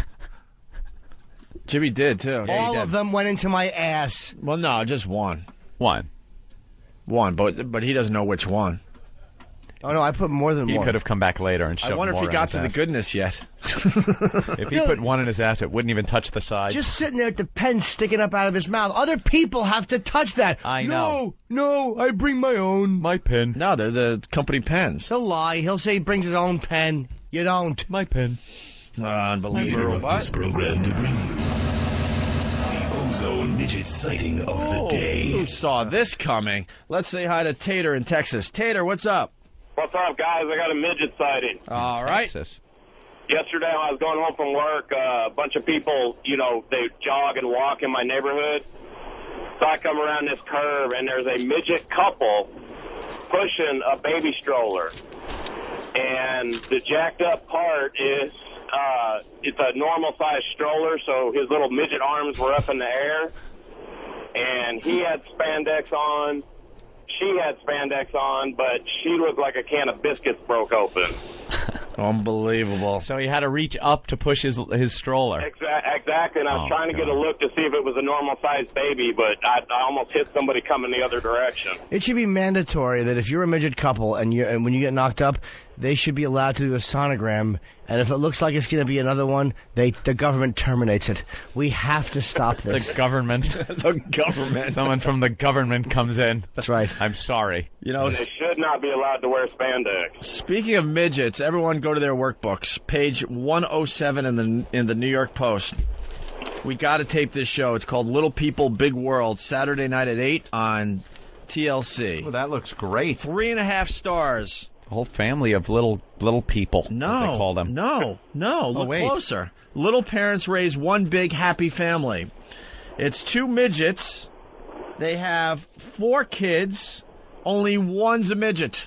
Boy, he's got to feel good about himself. No kidding. Thanks for the shitty DNA, Mom and Dad. You passed along the big genes to everyone else. What a crapshoot, really. Isn't that unbelievable? Is the little kid with the soccer ball a fidget, or is he just a little kid? I think he's a normal kid, but he does have that kind of dwarf look to him. You can see the other one's a dwarf, though. They have something to do with their shoulders and their stupid bent arms. Give them away. That dumb shoulder, bent arm, perpetually bow-legged, little bent knees. Oh, this is a series. Yeah. Wow, a 20-episode series that focuses on the Roloff family who owns and operates a 34-acre farm in Oregon. It's actually a half acre. I was going to say that. Damn it, you beat me to it. They just tell them it's 34 acres. Little Fisher-Price tractor. Oh. That stupid. Go out there and cut the grass. All they grow is that baby corn you find in Chinese food. Go ahead. Go in the backyard and try to feel useful. Little baby tomatoes. Grapes. They think they're pumpkins. Get paint them orange. They'll think it's a pumpkin. Harvesting off the crabapple tree. Growing little baby corns. I just said that. I didn't hear that it was one. the first one I said. I'm going to sound very stupid on the replay. You listen to the replay. My body's going to heat up when I hear that. Yes, now. it will. Oh, that was a good one, because that was the one I that really started didn't all hear that. I know. I'm sorry. The one that started it all. I was just trying to join the fun. I failed miserably. But it's 2 midgets, and they have 4 kids, and 3 turned out to be normal-size people. And yes, we call them normal-sized people. That's right. You want to gamble? Go to Atlantic City. Go to Vegas. Don't go to the bedroom like that. And you might pump out a kid that's fidget or a normal one. You think they pull a Budweiser truck on a little pony? They have like one of those little stunted ponies, like a giant Great Dane. And Linda Stacy, whatever her name is, another person I will spit in the face when I finally run into her. She's awful. Another one that just had some fun things to say about Anthony and I when we fucked up. You're going to need a lot of spit. Yeah. Unfortunately, I haven't run into any of these people, and I'm looking forward to the day. You know what? She's another one. I gotta bring in her article about what she said about us after we fucked up with the Sex for Sam thing. It's unbelievable what she said about us. You know, if she came up to me and said, "Hi, I'm Linda Stasi. how are you, Anthony? I'd be like, hi, fine, how are you? I know none of these people give you a that said whole list. anything about us, I'll give you a except whole like, list. you know, I know the usual suspects, the Grease Man, things like that we've Neil talked Bortz. about. Neil Bortz. I didn't know Neil Bortz said Neil boo Bortz about was us. all over the TV about said us. a word about us. I know the Fox shows, you know, we had a couple of idiots on there that said things about us, but for the most part, I wouldn't know. One of these asses. He's back in. Oh, my God, he put a... What the hell? Are you kidding me? What does that mean, Mars? What does that mean? That means that clock cannot be fixed. This is just like the TV show Lost. What does that mean? I gave you one clock. The clock to your left is the accurate time. Oh, you got one? Okay. All right, so it's the clock on the right had to be covered with a piece of paper. Yeah, why are we covering the other it one? doesn't distract you guys. Right. That's fair. We'd All look right. up and I'd go... Can we just write the time on the piece of paper every once in a Can you while? update Then it I have every to come 3 in minutes? every minute. Can I just? I'm turning around. I'm going. Not that one. Oh, that one. the same thing. It just amazes me. So why couldn't we fix the other clock there, Mars? What happened? That one, since you guys were timing me, that one takes a really long time because it has to go around and catch up. Like it was at 3 o'clock, so I had to go back to 8:30, and it's not something like I can. Can we do. get the station and have it slingshot around the sun, and then on the way back, because I saw it in Star Trek, the clock goes back. And then at a certain time, we put on the brakes if Scotty can actually get the reverse warp engines going. And then the clock stops, and it's perfect time. It's like when Superman flew around the Earth and made it turn backwards to bring Lois Lane, but unfortunately didn't tell that horse to jump back over that thing. Oh. Oh, Jimmy. All right, Mars, thank you. I got to bring in some of these articles. Yes. When they were editorializing about us. There was one guy, and it might be Linda Stassi, it might be somebody else. It might have been Adam Buckman, another one that I'm not happy with. I know Adam Buckman, yeah. One of them blamed our parents and said that how dare they raise people like us, and that our parents must be awful people for spawning Opie and Anthony, and our parents should be tarred and feathered and thrown in the river. Was that it? So you just forget all this stuff, Anthony. I don't forget. I didn't forget that I story. don't forget. I forgot who did it. Well, can we find that? I have no idea who Can we did it. find that today? E-Rock is really good at finding this shit. No, he'll find it. Yes, he is. We won't. Yes, he is. You hear him screaming, E-Rock? Let's go to Nina in Wayne. Nina. Oh, hold on. Someone needs to get credit, though. We like when the listeners point this out. Pat in Boston. Hi, boys. Hi. Hey, Pat. Anthony, you had a great line. I want to point it out. Oh, thanks. If Jimmy sticks a pen in his ass, it will not touch the sides. Oh, the one say pen. that? Yeah. Well, you were saying you only stuck one pen in your ass.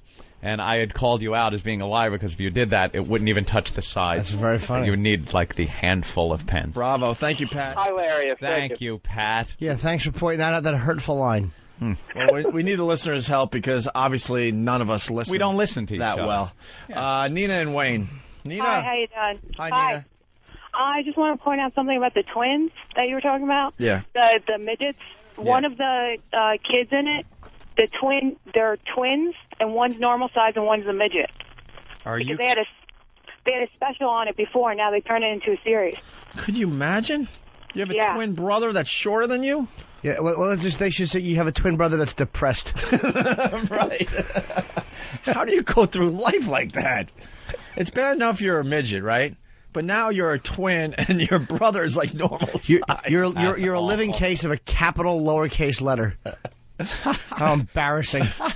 You look just like your brother if your brother was in a vice. And the poor little fella has to go, that's what it would be like if fucking this Every didn't happen. day he's got to go, that's how I'm supposed to look. Yep. Anyway. One extra large, one medium. Listen what Linda Stassi has to say about this show called Little People, Big World. Linda Stassi. She gets it so wrong. P.T. Barnum knew well that little people make great big shows, and although, thank God, the days of putting little people on display as objects of oddity are long gone... Thank God for that? ...they could still make a hell of a show. Really, that's why they're doing it, because they're interesting people, Linda? Yeah. Maybe because they're little fellas, that's why we want to look at them and laugh. Why not focus on a regular family of farmers who owns 34 acres? Absolutely. P.T. Barnum is alive and well. We just mask it better. We just mask it better. We still all want to look at freak shows. Of course. This politically correct fucking dummy she is. I hate her, by the way. I would love to kick her right in the pussy unless she likes Lucky Louie. Then she's okay. We'll see. Yeah, she'll hate it. Are long gone. They're not. How delusional are you? What world are you living in? Every reality TV show. People still point and laugh. It's called Little People, Big World. The days of putting little people on display as objects of oddity are long gone. Little People, Big World. It's not called Responsible People. It's not called Loving People. It's called Little People. Right. Or as I like to say, non-people. The roll-offs. Genetic disasters. We got to tape the show every Saturday, man. There's a lot of laughs to be had. The roll-offs are headed by parents Matt and Amy, 4-foot-tall little people with a large family.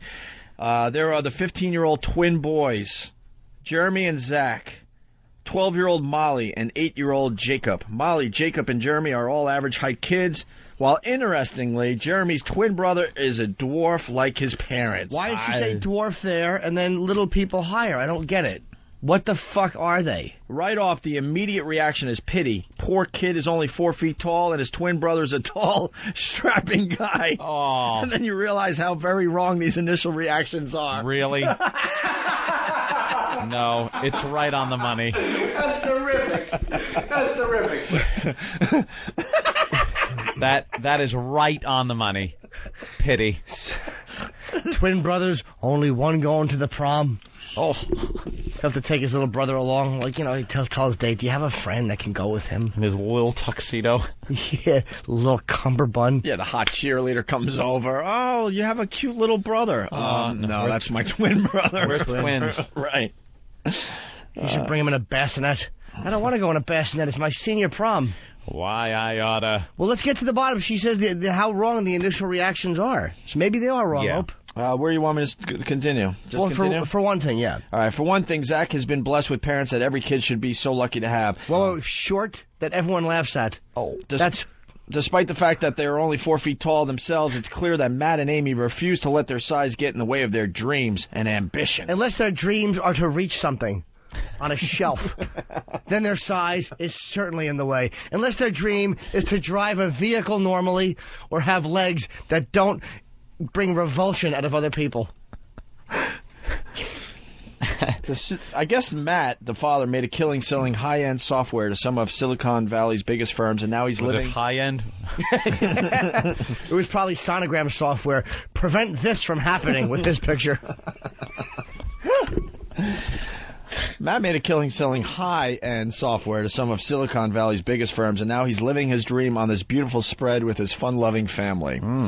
The series takes us into their lives as they do the stuff we all take for granted, reaching groceries at mid-shelf, driving a car, seeing over the window at the bank, buying clothes. Shitting without worrying about falling off and killing yourself. So they're showing them doing things.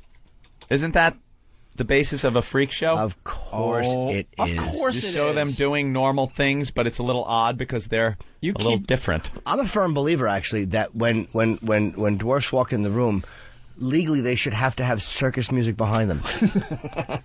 And curly shoes. I think curly shoes should be worn. You always know when the boss is coming. But juggling.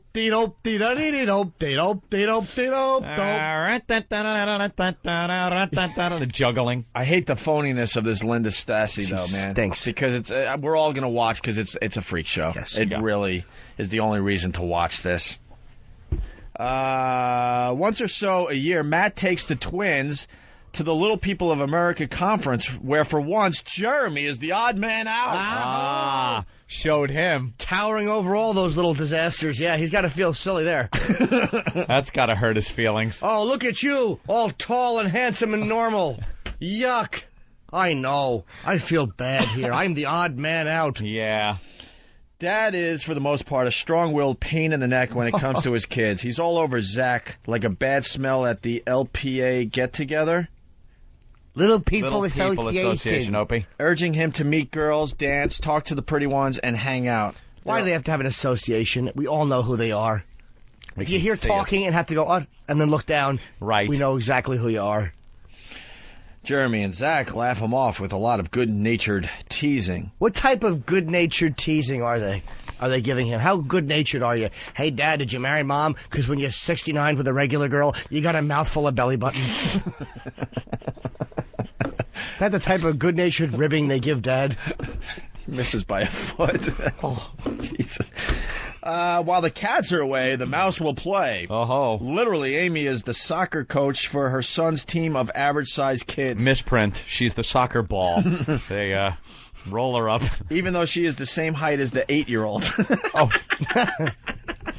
Oh, that's not good. And she don't take no crap from nobody. Ooh, she's got spunk. She wrote crap. Saucy. Ooh. Linda Stassi wrote crap in her article. Aside from being inspiring, and it's not without real drama, it's a show that will teach you much about functional family dynamics, unlike almost every other family reality show, from Growing Up Gotti to the Gas and No Girls to Dog the Bounty Hunter. Which in reality should have been called Dwayne the Process Server. As Matt, who is on crutches, tells an assembly of school kids, I've been through the school of hard knocks, and there isn't anybody or anything that's going to scare me, and somehow you don't doubt it for a minute. No, you don't. You'll School love of Hard this Knocks family, was and when besides, he worked as a whack-a-mole. You'll love this family, and besides, they have a dog, a Rhodesian Ridgeback dog, which is worth at least half a star right there. So, and somehow you don't doubt it for a minute, then nothing scares him. Yeah. I bet. How about a car without blocks on the wheels? On the wheels or the pedals? On the wheels, because he likes to sit in the yard and go vroom, but he's afraid if he starts it, he'll roll down a hill and not be able to stop it. Oh, so I didn't make a mistake. So we'll be taping that show, and we'll see if it's a comedy or a very touching show. Blocks on the wheels will be the Puerto Rican midgets. Right. It's going to be touching? Yeah, I think touching. That's right. You're going to grab your ribs as you bend over laughing at these disasters. LOL!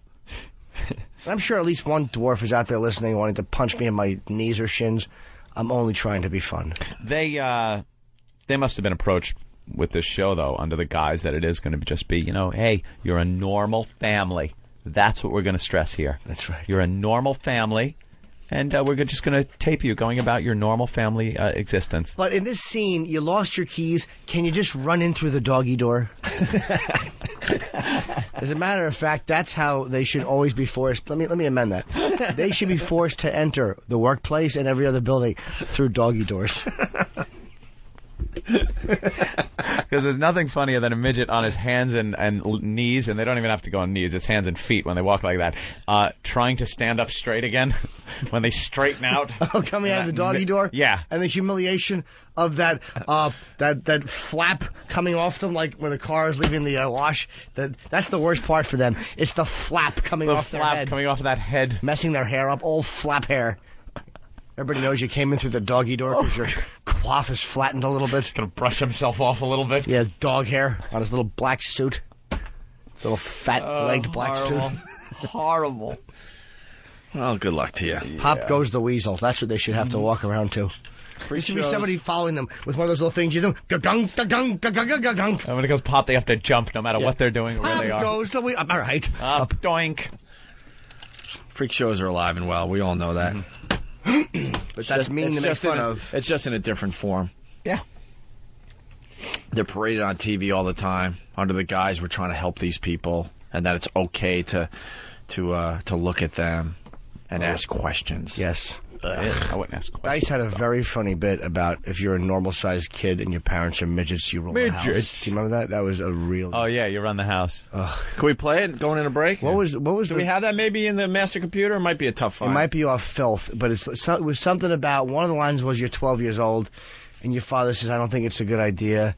And you say, shut up, or I'll fuck you both in the ass and throw you in a doghouse. It was some brutal fucking line. It was really funny. Might have been off filth, I don't remember. We're going to have to find that now. Oh, it's damn funny. You know what? We'll try to find it. Maybe we'll play it later in the show. How's that? All right? All right, let's take a break, Derek. Hey! Everyone. Hey!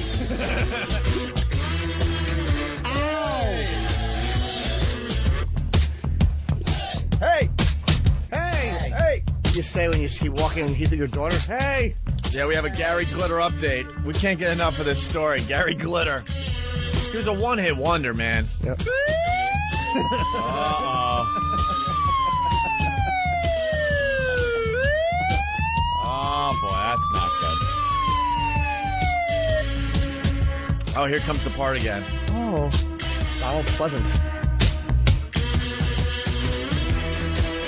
Ow!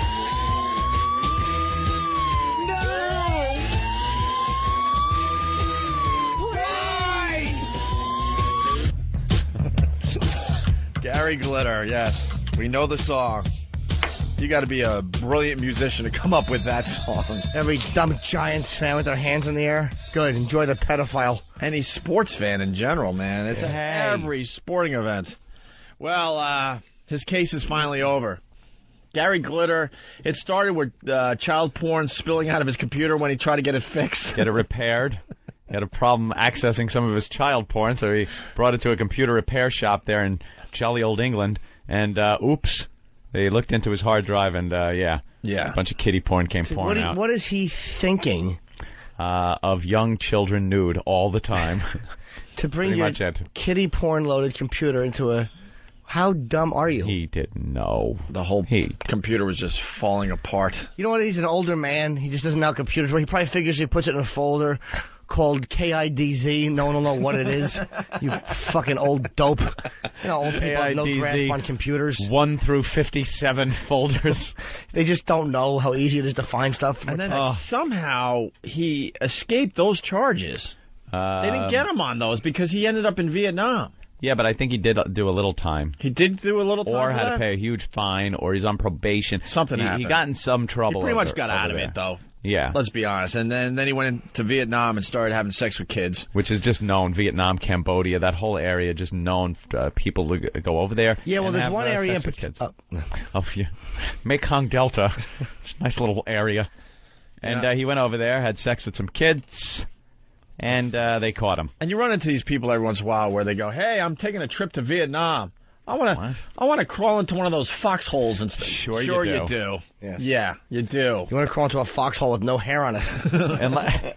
But I love these people that they don't think you're onto them. You're going to Vietnam to see the sights. Are you? Unless you were a soldier over really? there fighting and you need some kind of closure. Right, and you're looking for an old body part or something like that.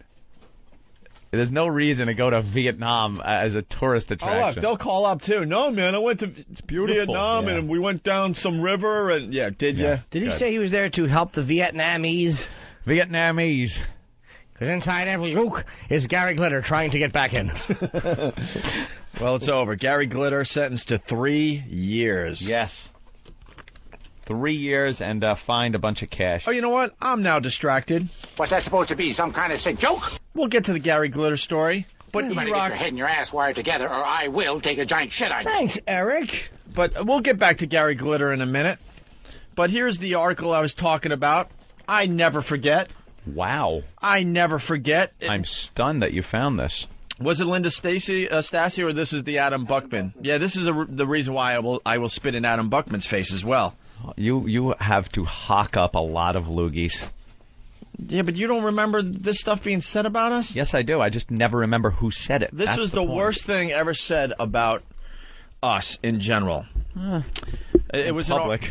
It was an article dated August 17th, 2002 by Adam Buckman of the New York Post. Everyone knows about what we did, the Sex for Sam thing. Okay, we got fired, blah, blah, blah. Google it. The headline reads, "Run 'em out of town." Mm-hmm. Why don't you read this, Anthony? Because I don't think I'll be able to get through this. Firing is too good for them. Instead, Opie and Anthony should be coated in tar, rolled in feathers, tied to a fence rail, and transported to the bank of either the Hudson or East Rivers, whichever is closer, and pitched into the current. Oh, well, that's kind of like, up in the air as to where he's going. That could be taken a couple of ways. Absolutely. Holy shit. That might sound extreme, but what else do you do with such people? Complaining about them only emboldens them. Publicizing their pranks, no matter how repulsive, only draws more listeners. The only way we're ever going to get rid of them is to pick them up and literally throw them out of town. So basically, he's suggesting to his readers that we should be killed. Pretty much like, again, if I could bring up the pitchforks and torches, like Frankenstein, we should be chased down by an angry mob and either killed or removed from town. Right. Wonderful. Shock jocks in general are beyond the ability of ordinary people to comprehend. Where do such people come from? How do they develop into adults who, in the name of sports or entertainment... Sport or entertainment. Oh, sport or entertainment. I was going to say sports. Yeah. Well, hey, these days, yeah. would goad radio listeners into committing sex acts practically on the altar of one of the city's most sacred sites. Do we have to explain? Practically on... Where did you get your info? Where did he get his info that it was practically on the altar when it was in a vestibule? It's in a vestibule outside. In a corner, hidden from everybody. Still bad, but... Still bad, obviously. But they had to make it worse? Yeah. You had enough on us. You had to make it worse. And make your readers really think that we try to get as close as to the altar and made sure as many people as possible saw this. Here comes the line, by the way. If this is what Opie and Anthony think is funny, I can only imagine the animals from which these two were spawned. And that's why... He's tossing out mama jokes. And that's why I will spit in this guy's face. Mm-hmm. You had to bring my parents into this? And that's probably an insult to animals everywhere. Except for sheep who are injured in Brokeback Mountain. Exactly. Our parents have nothing to do with what we do on the radio. Nothing. In fact, the rare occasions which I've visited actual barnyards, I found pigs with better manners than these two. And what about the company that enables them? Infinity Broadcasting and its money-mad defender of free speech, Mel Karmazin. You would think that by now the world would have grown tired of shocks. That it would no longer make sound business sense to continue with these childish pranks, the wet t-shirt contest, the sophomoric snickering of these shows. Fire Opie and Anthony? Don't hold your breath waiting for Infinity or NEW management to levy sanctions against them for broadcasting a sex act live from St. Pat's. Don't hold your breath? You could have held your breath. Not as long as the ratings stay strong for Opie and Anthony, and they make money for their keepers. Sophomoric snickering. Sophomoric snickering? What a fucking bore this guy is. Snicker, snicker, snicker, snicker. Yeah, I wish I was a junior. Snicker, snicker, snicker. Tee-hee, tee-hee, tee-hee. Adam Buckman is a bore. It apparently isn't enough for the purveyors of shock radio to invade our homes. Now our houses of worship are also to be invaded. It's enough to make you start praying. Only now you have to be extra careful not to pray near the people who have come to church for a radio contest. You can actually hear his radio voice, reporter voice, when he wrote that. A radio contest. And what is this abstract document summary? That's just a... Oh, wait. This must have been how he... that's Linda a little Stassi. Summary. Here's Linda Stassi's article. Yeah, read Linda Stassi. Linda Stassi has an opinion. The Catholic Church, which has been rocked by more sex scandals than Bill Clinton... That's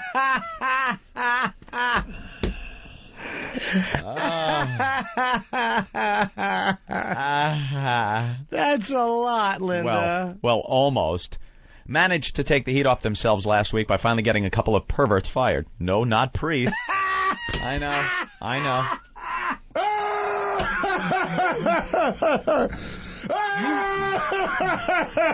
No, not priests. That's why God invented rehab, medication, and meditation. Ooh, old school. The firing Fuhrer, concerned rabid radio retards. I just like to call that the 3 R's. Yes. The 3 R's, O and A. Rabid radio retards. I can see just mongoloid heads foaming at the mouth, broadcasting and trying to bite people. 2 headphones sewed together because they're big fucking heads. They can't stretch it. By the way, I'm just losing my mind here. I'm trying to stay calm, but this is why we have such a hatred for the media in general. Yep. This is where this all began. We were suspicious of the media when we were broadcasting on regular radio. Yeah. But then when we went through what we did, and then we saw how they presented this to their readers and to their viewers and to their listeners, whatever. I just could not believe it, and I never forgot. And these people will get spit in the face, and we will always attack them now and point out what assholes and liars and phonies these writers and TV people really are. I didn't read the title to this. Good riddance to radio cancers. Good riddance to radio cancers. We were just in remission. It was a good cancer. We're back. Was there a good cancer? Because that doesn't make sense either. Good riddance to radio cancers. Yeah, well, we had a lot of people that really, really, really enjoyed what we did back then. Well, the thing is we have a lot of people today that really, really enjoy what we do on a regular basis. That never matters. We were a malignant tumor on radio. We make people laugh, we entertain people, and we make them forget about maybe their lives that aren't that great. Their worries in their lives. We have done a good thing over the years. The firing furor concerned rabid radio retards Opie and Anthony, two of the most mean-spirited women haters ever on the air. Now, come on. Steve C? Absolutely. I'd put him ahead of us. Certainly. James Norton? No, I'd put him ahead of us. I love women. I just tease them because physically I can beat the shit out of them. And she's all brave. Lines like that. She's all brave hiding behind her typewriter because I'm sure she still types out her columns. Hey, here's what she says. I'm all for free speech, pal. That's how I make a living. But you lose me when you think breast cancer is funny. How about if you think it's hot? We've never said breast cancer was funny. My God. At least not on the air. Never. Jesus. This is what annoys me. That's how I make my living. Really? Yeah. You politically correct dope by copying to the PC ideology and saying little people? Yeah. And then not admitting what that midget show is about? That's how she sleeps. Yeah, that's your free speech, you sellout? We all got to snooze at night. I sleep very well. I don't. I have no problem with what we do. New mattress. But that's not why they were given the boot. Yeah, but she doesn't even explain but you lose me when you think breast cancer is funny. Yeah. So obviously she heard something on our show. What was it? She gets to it. What was it? Oh, she does? Yeah. Uh-oh. And then I'd like to point out, just what a hypocritical pig she is. All right, go ahead. No, yeah, let's get to that part first. It took a radio stunt that went sour. I remember it was a good radio stunt, and Opie left it out overnight, and it went sour. That's right. I'm sorry about that, Anthony. Sour. As one of their jokes to do the deed. What? Oh, wait. Yeah. It took a radio stunt that went as sour as one of their jokes to do the deed. Right. The two geniuses. Wow. Why? Hey, geniuses isn't in quotation marks. Oh, that means we really are. That means we really are. We really are. The two geniuses offered points to any equally dopey, nearly as unattractive half-wits willing to have sex inside St. Pat's. Nearly as... So you guys are dumb and ugly. Right. Fat woman with a mullet. She's fat with a mullet. Linda, I'm ugly. You'd love for me to bang you. Yeah, you could have said that to me, too, Up. A couple of... why didn't she put a couple of out-of-towners? She's, like, speaking regular now, like dirty in the gutter. Yeah. This is her gutter talk. A couple of out-of-towners stepped in and dropped them before the cops showed up and cuffed them, which, given the circumstances, was probably a thrill. Why it took a stunt... Excuse me, but your jokes go sour? Yeah. Why it took a stunt in a church to get these guys yanked off the air is what is so puzzling. Really, does it have to involve religion to get people outraged? Their station, WNEW, should have pulled their sorry butts off the air when they had a celebration after women who had criticized them got breast cancer and had to have a radical mastectomy. They were... Why were they allowed to make jokes about how great it would be to have her pose topless with her missing breast? I was sickened. Let me answer that. Can someone please fill me in on that? I don't remember that at all. I don't remember it either. It might have happened. But here's, first of all, to answer your question, Pig, why were they allowed to make jokes? Because it is freedom of speech. And you know what? Humor is tasteless to some people and acceptable to other people, but that's why you're allowed. And let's go back to paragraph 1, where a hypocritical slob with a mullet says... I'm all for free speech, pal. A couple of perverts were fired. No, not priests. That's why God invented rehab, meditation. So it's okay to poke fun at the Catholic Church sex scandal, where when you break it down, older men were raping and scarring young boys. Right. People have killed themselves over that. They've repressed their memories. That's a joke. Why is that acceptable to print in your column to make fun of that? Do you understand, hypocritical pig with a mullet? That's why. That's why we're allowed to say what we're allowed to say, because you're allowed to play that shit. Unfortunately, breast cancer is more sensitive for you. It's an awful thing. But how about people that were raped by priests? How about people whose memories and childhood are ruined by priests? They read that. Are they going to laugh along? Yeah, that's why God invented rehab, medication, and meditation, because I was raped as a child. You know, fucking pig. Here's what happened. She never heard our show. Someone told her that we did something like that, and she wrote it as fact. Let me tell you a little something about myself.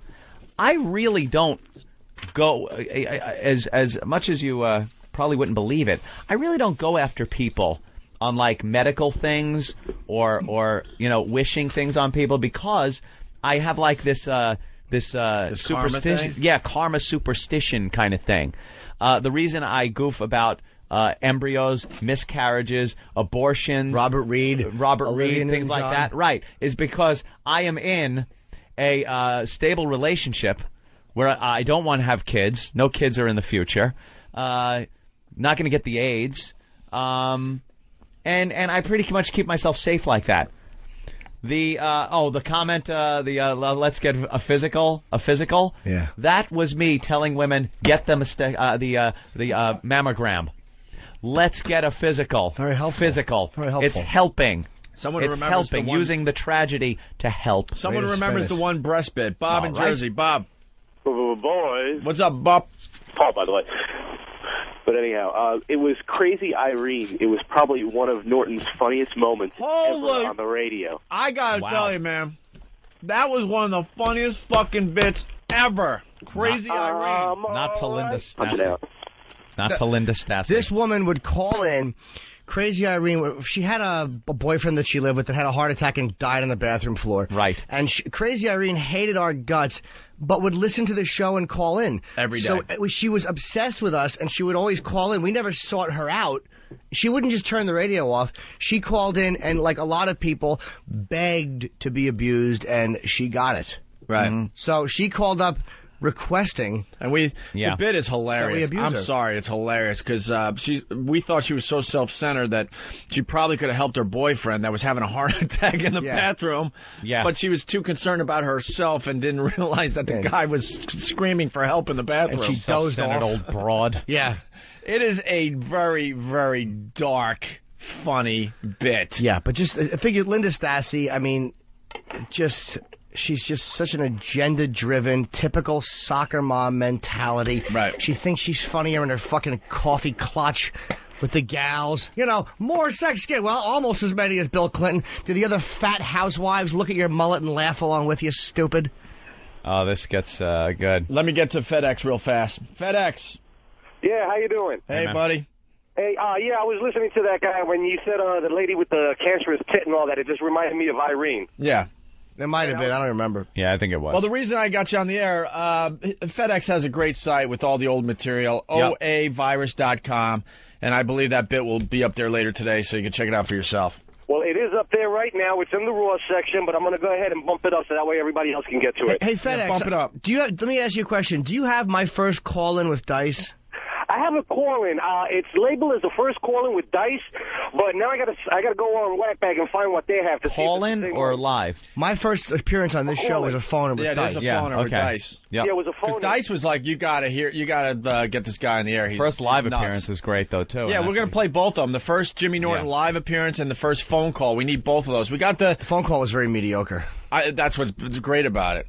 But there was something about that phone call where, like, man, we got to find out what this guy's about. Stellar. Yeah. Thank you. Really funny. Once I find it, I'll go ahead and I'll put it up there so that way everybody can get to it. I got to find his first appearance. Yeah, we're going to go through it next week on the show, I believe. So, all right. FedEx, thanks for all you do. You're great. No problem, guys. Anytime. Appreciate it. Bye, mister. This punch it bitch. out. All right, so he's good. Back up a little bit, Anthony. Where are we? Yeah, she said. Jimmy, great point, by the way. Thank you. Woman criticized. Because I was going to go with the whole "I'm all for free speech, pal." No, she's not. No. Free speech, the right to offend. The right to say awful things. Right. Yeah. People think free speech is all about saying nice things. There's no asterisk with I'm all for free speech. And we all know what the Constitution... We understand fire in a movie theater. We understand dangerous We understand stuff. FCC rules and regulations at the time we were under, and we adhered to them. Now, breast cancer is a reprehensible thing and a sad thing to make fun of, but you know what? It's not a violation. It's a violation of good taste, and unfortunately, that shouldn't be enough to get you thrown off the radio show if there are plenty of people enjoying it. Any more than your political opinions should be enough to get you thrown off Air America or of ABC. Or you're joking about priests raping young children. That's it. Because what happened is that has become so acceptable, and it should be acceptable because they're scumbags for doing this to kids. But just the fact that she can be so glib about that and then self-righteously a few paragraphs later, and not even know what a dumb, hypocritical fatso with a mullet she is. Know why? Because the priest didn't affect her personally, but obviously breast cancer has. Whether it was her or somebody in her family, or 1 out of 4, Opie, will be affected, or a close friend, and that's the problem. That's why she has a problem with that, and not the priest thing. I want to write an article. How can she be allowed to be so glib about the rape of so many young children? Ooh, that was intelligent typing guy. Yeah, well, that was computer typing. That was Shorthand Jimmy. That's my name. Shorthand Jimmy from Whackbag. Pew, pew, pew. Woman criticized them when she got breast cancer and had to have a radical mastectomy. We joked about it. I was sickened, says Linda. All right. Sassy. The next time I tuned into the show, the second and last time I tuned in, which I had to do for my day job. Oh, okay. So she's justifying that, look, I had to. This is my job. They were asking moms to call in and tell them what disgusting things they do to score a couple of Britney Spears tickets for their kids. This I do remember. This we did with smiles on our faces. That's right. One woman volunteered to have sex with her daughter in front of them. They thought that was just great. Yeah. I don't know what happened because by then I was projectile vomiting and forgot to bring a radio into the bathroom with me. Do you think that's really what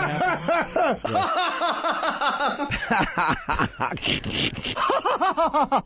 Vomiting is fine. It's unfortunate you don't purge, fatso. She was projectile vomiting and the whole room smelled like Entenmann's donuts. Fired? They should all have been arrested. For what? And for what? Stupid. Linda, for... Who'd want morons like them for listeners anyway? Oh, yes, WNEW, that's who. And, of course, that squeaky-voiced guy from Sam Adams beer commercials who happens to be the brewery's owner. Didn't you know? The contest was called Sex for Sam 3. The prize, a trip to the Sam Adams Brewery, O&A's major sponsor. I never heard of the guys. Look, fellas, they're just starting to put me back in the commercials. Could you just lay the fuck off? It's nice to see Jim Cook back. And Jim in the Cook had no too. idea what he was stepping into. He had no idea. He was very good friends of the show, of us personally. We love the guy, and he was hung out to dry just because, they spent a lot of money on our show. He was hung out to dry for this, and it's good to see him getting back involved as the face of Sam Adams because he's a great guy. We love Jim Cook. Let's see if Linda Stassi would come on the show. We won't attack her. Let's just see if she can figure out. No, I will attack her. I would still like to know. I will make it perfectly clear that Let me make this perfectly clear. I want to know how she could justify that inconsistency. When I finally see her on the streets of New York, I will spit in her face. Oh, maybe we can just do a spit in her face, and I will spit in Adam Buckman's face. Did you do it on a Friday? I never forgot these two articles. I never forgot them. Don't want the show being interrupted by your arrest. Hey, Ben, let's see if we can get Linda on the phone. Let's see if she'll come. You can spit in someone's face without getting arrested. I don't think so. They already tried when? I think it's some type of assault. Well, then we're going to have a problem because, Did she say no? Especially Adam Buckman, what he had to say about my parents, which has, they had nothing to do with our radio show. Right. Nothing. No, they wouldn't call back? No, they're just not there. So, there you go. Now do you remember, Anthony? I remembered all of it. I just never remember the names. Like that woman, like I said, she could walk up to me. I remember the article. It's just her. And you know what? I know this is old news, but this is something we never forgot, and we knew it would come up on the show someday. And I guess the article about the midget family on TV kind of reminded us. I'm all for freedom of speech, pal. Really? Pally. That's why you're writing Little Person. That's why you got right in line. When you know what the show's about, stupid. It's an exploitation freak show Of course it is. of midgets. Midgets. I'm short and my son's tall. Roll the Look at cameras. that. Roll them. How about a regular farmer family? Why not that? What about that? Hardworking farm family, all the trials and tribulations of growing crops and government subsidy and all that fun stuff. Oh, that doesn't work? All right, make them midgets. Now we can all laugh. All right, and I'm a much more responsible broadcaster. I need a lawyer on the phone because I gotta weigh the options here. What happens if you spit in someone's face? It's assault. It's assault. And battery. It is. Yeah, you can't do it. Yes, it is. You can't It's do it. assault and battery. How much time do you get? You could get up to probably 5 years that ain't max. happening. Big fine. You probably just get a big civil fine. suit. How much of a fine? $50. I would say the fine would probably be in the tens of thousands of dollars, but the civil suit could be in the millions. It's worth some kind of $10,000 dignity to me. thing. That It's worth $10,000. Jimmy Norton, you I want? bet $25. Hard on, $25. You're not allowed to spit in someone's face anymore? When were you open? Unless it was the blacks in 1910. What are you talking about? Like it was just recently frowned on. Could you actually, before you spit in their face, hand them a deposition from me that says I am in no way involved in the saliva throwing that will ensue? Neither is my corporation or our joint corporation. That's right. Or Jimmy Norton, but you can put that I think it's funny. Okay. It is funny. While he will admit it is hilarious. And this is just me talking. This is what I want to do. I don't want anybody doing this for me. Oh. No, I'm dead serious. No, I'm not. Nice pest loogie.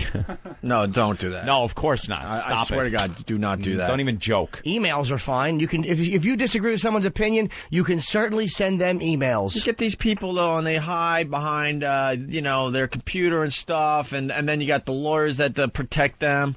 Sometimes you just want to take them out back. This doesn't work very well. Hiding behind my computer. Visual gag, but Jimmy sees me. Everyone's looking at me. I don't see your face, but I just see arms and a computer floating, and I know it's you. Hey, Jimmy! All right, where is he? All right, where is he? Where's he? Jimmy! There he is. Where is he? I'm scared. I don't like when Anthony hides. That's behind my computer. It looks really creepy. I'm a on the coward. Talk. I'm a coward. I don't like when you hide. And neither are answering their phones. Of course they're not going to answer their phones. No, Wow, real brave when it was time to write the article, huh? Pal. When we didn't have a voice. Do you know what this is? When we were off the air. This is Michael showing up, talking to Carlo. Yeah. You have to answer for the article, Linda. Oh, Get out of my sight. It was my editors.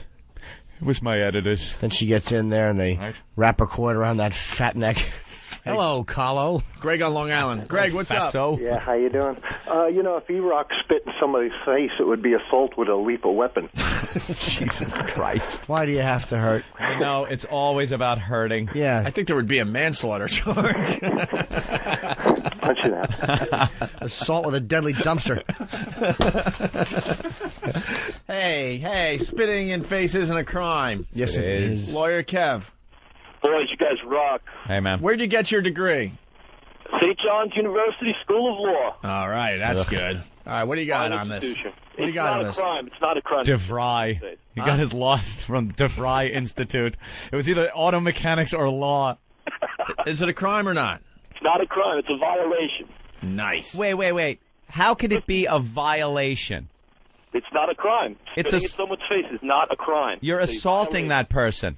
It's not an assault. Yes, it is an assault, Lawyer Kev. And it's not an assault. Look up the penal law. We did already twice. I will. We laughed about it. I don't have to look up. You know what? You know why I know I'm right? I will. What am I tapping on? A microphone. It's a microphone, and it's in front of my face, Pally. What do you got, a phone? You can say anything in a phone. Once you're using a mic, it is the truth. That's right. We have a cop on the line. Yeah, we'll go to the cop. I want to talk to a cop. Bye, Lawyer Kev. Let's go to John. Hey, John. Hey, guys, listen. NYPD, you're in New York City. You can spit in somebody's face, and it's actually just harassment, which is not punishable by arrest unless an officer sees it. You can absolutely say that is assault. Wait a minute. Maybe Yeah, they can DNA test spit. I've heard that it was actually an assault. They'd have to test the spit and prove it was yours, though. That's why he's saying all. No, I'm not saying like they can go later and say he spit in my face. I am telling you the truth. If a cop sees it, to actually have injuries for it to be an. That's what I was thinking. You could assault someone without touching them. Dude, are you a cop? Yes, he is. Yes, absolutely. I'm telling you, try it. Push somebody down the stairs. If they don't get hurt, it's harassment. Than, what do you got there, Than? Some info? Why don't you just say it? Come on, Than, grab that mic. Grab and that be a man mic, for swing it once. around. Don't Come pull an Than, E-Rock don't on be it. shy. It's from the experts at expertlaw.com. All right. Expertlaw.com. This is like Ask Jeeves. Ask Jeeves. Ask Jeeves. Ask Jeeves. By the way, Jeeves is a dummy. He never Listen, knows. I'm telling you the truth. He makes If it you sound a push lot somebody worse in than New it York is. City, you are not being arrested for assault. All It's right. harassment. Thanks, you I have lousy to actually screw. witness it. Thank you, sir. Be careful out there, man. I knew one of the bulls would call. I tell all the cops that. Be careful out there. All right, John, thank you. Why? What has Stan got on this? Assault and battery are intentional torts, meaning that the defendant actually intends to put the plaintiff in fear of being battered or intends to wrongfully touch the plaintiff. Now, here's where it gets to the ant part. The wrongful touching need not inflict physical injury and may be indirect, such as contact through a thrown stone or spitting. See? Thank you, motherfuckers. I know shit. I know shit. You can assault somebody without even touching them. If they feel they are going to be assaulted, it's assault. Go to harvardlaw.com. I don't trust that faggoty site you pulled up. Fucking fanslaw.com. Your new site stinks. It's wonderful because it agreed with me. That's right. Well, that's what I would like to Can do. they fix this mic? Watch. When I let it go, look what happens. So. Why would they fix it? Is there a reason they would actually fix something? The other day... Jimmy, lick underneath the bottom of it and it'll stay right where it is. You know that it took weeks to fix Anthony's mic after we initially Can we get Mars in here? told can touch it. Because the other day... Washington the problem. Mars came in here. He saw it. I asked him to fix it, and this... Get to ask to Mars. Yeah, it's that thing right there has to be tightened. How come no one fixed this? Well, Anthony, just because you're a little nervous, I certainly would love to do what I said. Oh, I don't doubt you would like to do it. But I would like to do it. But unfortunately, it looks like I will not be able to do that. The spitting without thing severe consequences might be an assault charge and then a civil case, which could drag on for years. You'd have to get it in front of a press conference. You'd have to hold a press conference. I did not spit in her face. I am being harassed by her. Hoo-hoo. $500 million. So I'm going to go on record and say that I will not be doing that, unfortunately. Because now this will be blown out of proportion. You watch. Talk to Anthony Cumia, Esquire. That is me. Give you all the legal advice you need. Do we have to fix the mic now? That doesn't... Opie, it doesn't sound the least bit annoying, so it's fine. This is... I have no problem with that sound. We're about to talk to Michael Harrison from Talkers Magazine, asking him why we're not one of the top 100 talk shows in America. And as we talk to him, I'm sure you'll hear. Well, no, it's frustrating because like you're talking, you know what I mean? It's like every time you talk or you gesture, you gotta grab the mic and yeah. It's just, well, I want to grab the mic. You're trying to kick your feet up and relax, and you gotta grab a mic as it drifts off. No, but even when I'm sitting let me see what happens, Jimmy. All right. I got an easy solution. Watch what Watch what I do. No. I think a wedge. We drive a wedge into Watch what the... I do. Excuse me. Oh, I thought Jimmy was getting product placement on Pal Talk. Excuse me. Blocking that? No, I tried that. I put cereal boxes in front Here's what you do. Look, listen to me. I know everything. I don't want to listen to you. I do. Lift the fucking thing out of the prong, and then wrap 3 things of tape around it and shove it back in. It's called a shim. It'll work. A what? Trust me. A shim. What is that? You must shim the pinion point. Ew. What the hell? That sounds very dirty. There you go. Derek's doing it now. Why don't you go Oh, shim. She's shimming a point. Wait, what now is it, shove Anthony? it in. What is it? It's a shim. And shim the what point? The pinion point. What's a pinion point? It's where it pivots.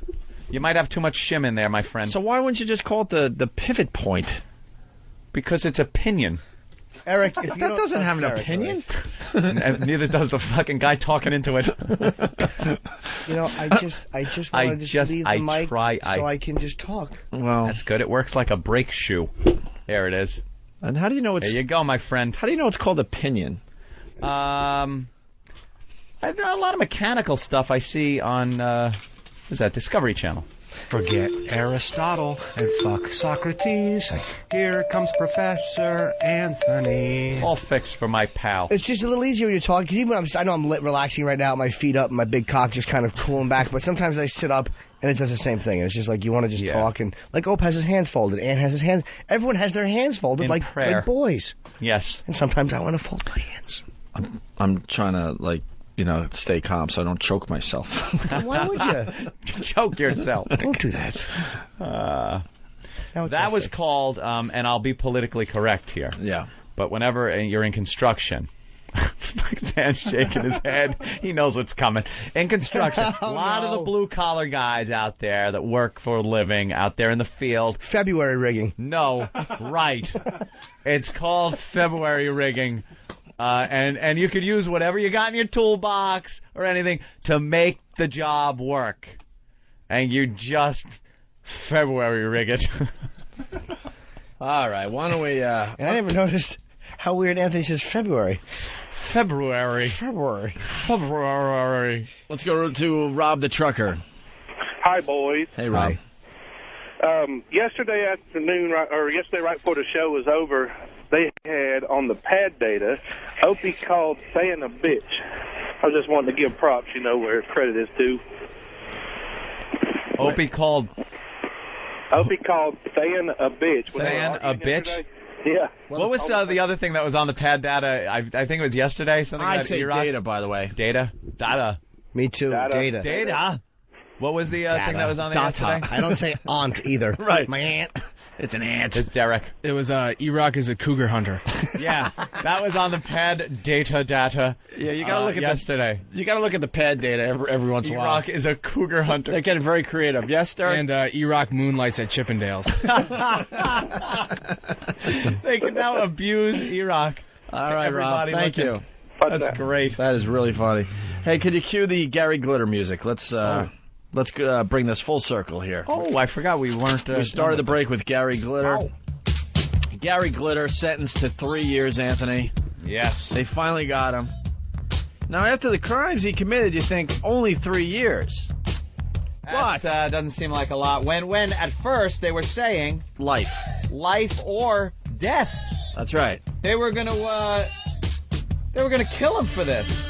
A Vietnamese court on Friday sentenced former British glam rocker Gary Glitter to 3 years in prison for molesting 2 Vietnamese girls, with the judge condemning him for disgusting and sick behavior. Glitter, 61, whose real name is Paul Francis Gadd, was found guilty of committing obscene acts with 2 girls, ages 10 and 11, at his rented seaside villa in southern last year. The former rock star showed no emotion while the verdict was read, but threw the court into disarray by proclaiming his innocence afterwards. Oh, dear.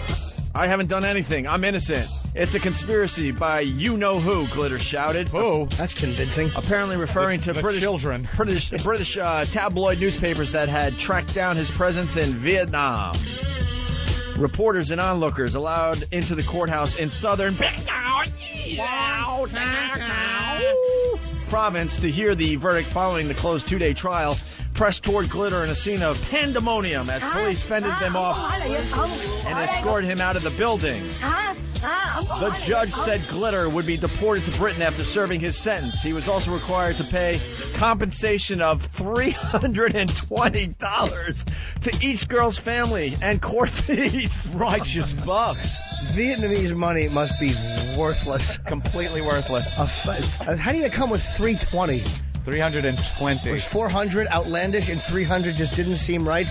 The girls have to go back to their families, just beat up with $320 in their pockets. I'm sure her brother rode her over to Gary on a scooter. Of course he did.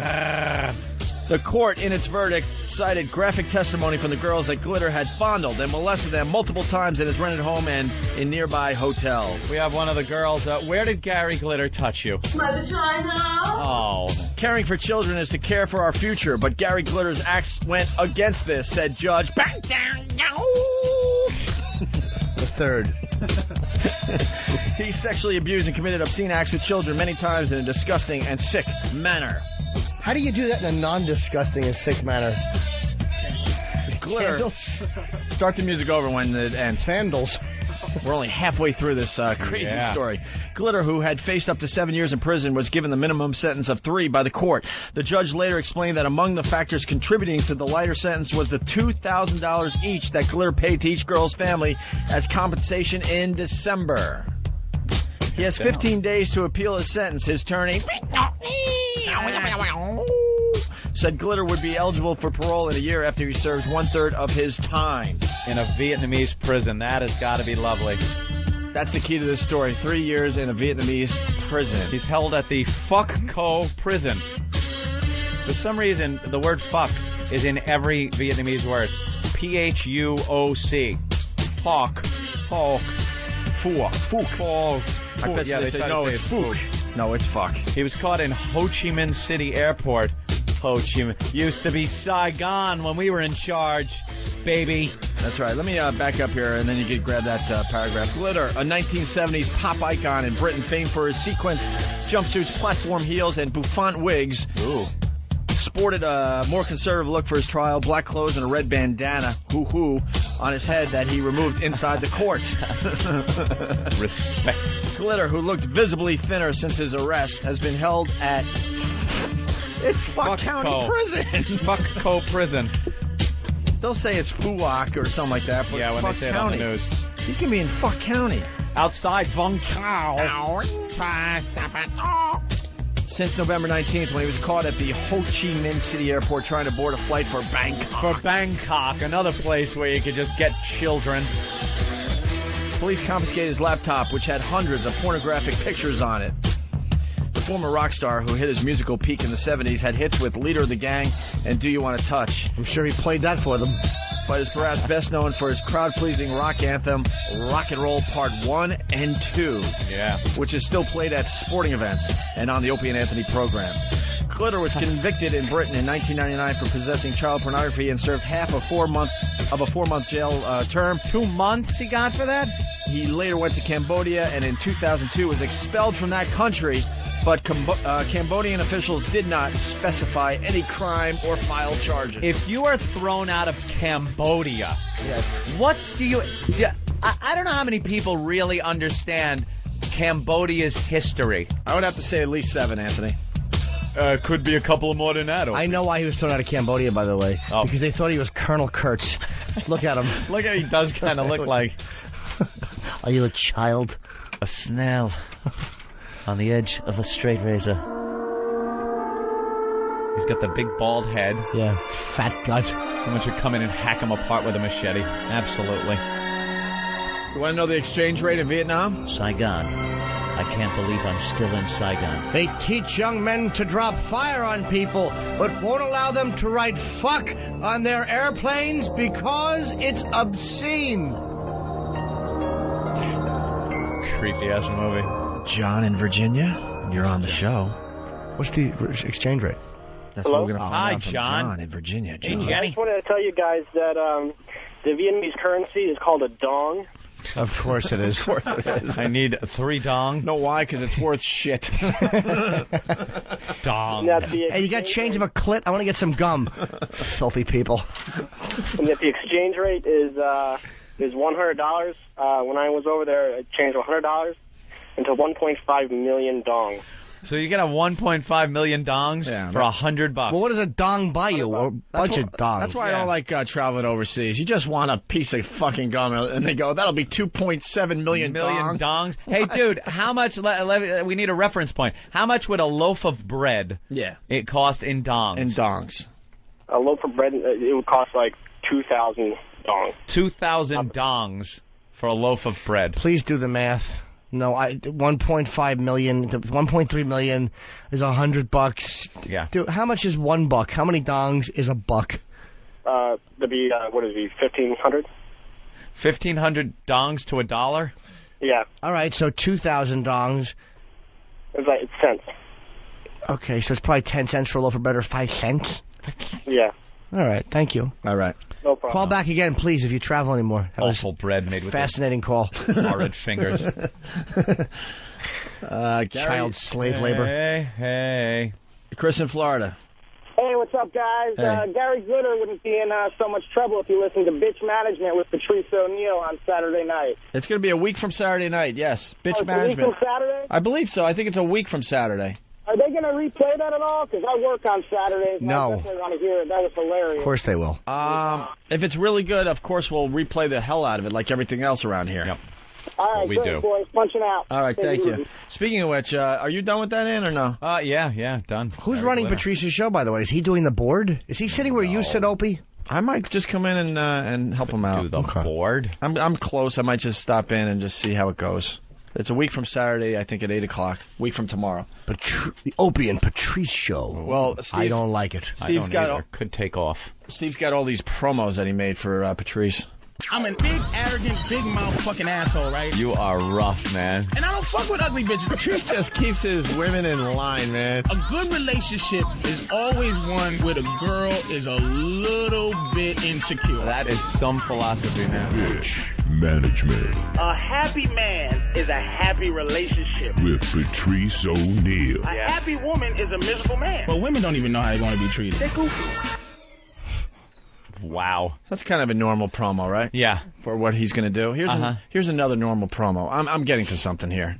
Women's power is in your fear of whatever they're going to do. Fat-tongued mongoloid. I told my girl she's the fourth most important thing in my life. So sensitive. It was me, my career, my mother, and then her. Smooth as silk. She only thinks she knows shit because I tell her shit. Keeping your pants strong. Don't attach yourself to nothing you can't walk out in 30 seconds or less. He has really got some logic to him, doesn't he? Well, the show's going to be on a week from tomorrow at 8 o'clock East Coast time, okay? It's a take on relationships that I've just never, ever heard in my life. Especially when you put your mother after your career. Hey, stupid, how about you, your mother, then career, and then girl? You don't put your mom third. Career is very important. He's very close with his mother. Yes. Guys, so, Who was that? Who do you think? No, it was a stupid shim. Who do you think? that was shim. no shim. It's making a squeaking noise from Jimmy's ass. No. What, baby? Here we go. All right. So, good old Bill the Intern also has a Dr. Patrice O'Neal promo. All right. For this show that Patrice O'Neal is doing a week from tomorrow night at 8 p.m. Bill East getting Coast involved. time. That's right, wearing Randall P. McMurphy's hat. Welcome. Yeah, I made a promo because I wanted to help Patrice's show. So, how's the hunt going for Jaws, by the way? Oh, the So there's no boating accident. Let's drink to your booger. Yeah, so I hope you enjoy I want to this be a promo. dentist. That's the line. That's the line. That's it. What's that from? Rudolph, the red-nosed reindeer. Rankin Bass. Wow. All right. Anyway, Bill came up with this promo. Mm-hmm. The boys brought it to our attention. It's a little, what's the word we want to use on this one? Creepy? I think it's over the top. Yeah. Sweet. All right, they're going with the over the top. Oh, no. Here we go. Was Steve involved in this in any way? Yeah, of course he was. All right, did you write this, Bill? Yeah, yes. Okay. Bill the Intern, becoming a star in our program. Yeah. Check out him eating Rich Voss's booger on opieandanthony.com. Didn't really eat it, but you didn't expect it to stick to your tongue like it did you? Oh, no, not at all. Like that kid in Christmas Story. All right, here we go. Here we go. Patrice O'Neal refused to read the following promo. Due to strong demand, Patrice O'Neal finally has his own satellite radio program. Dr. O'Neal will be giving sound relationship advice to those who seek it. Dr. O'Neal is not an overweight, misogynistic black comedian seeking his own radio show. Dr. O'Neal is a board-certified relationship specialist who enjoys performing public service. Hi, I am Patrice O'Neal. How are you today? I am good. I like to help a lot of people, and I want to help you. Listen to my radio show. It will be fun for you to listen to it. What's up? I am here to give you unbiased, raw relationship advice. Or maybe if you have a problem disciplining your kid, or they ran away from home, I can talk about that also. I can talk about that too. Patrice O'Neal's radio show will premiere Saturday, March 11th from 8 p.m. to 11 p.m. on XM Channel 202. It's a good voice. What's Patrice going to do after his radio show? Serve lemonade on a train in 1900? And why does it say 8 to 11 p.m.? It's only going to be a 2-hour show. Yeah.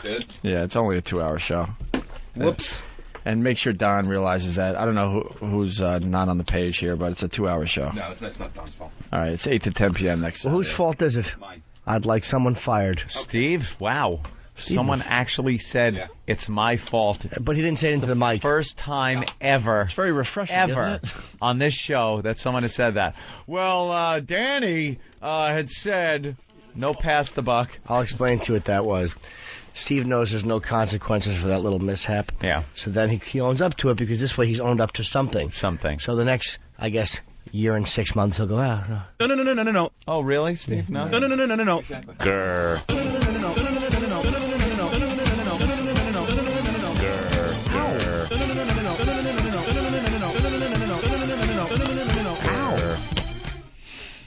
Love the Steve song. my fault. So what was that promo about? I'm just trying to... I don't know, Bill. I told Bill, and he is trying to be more creative. He's trying to, present a little bit more information than promos. So, yes, I know, Jimmy. I'm trying to throttle back on the fucking hand usage. I'm glad you pointed out, though.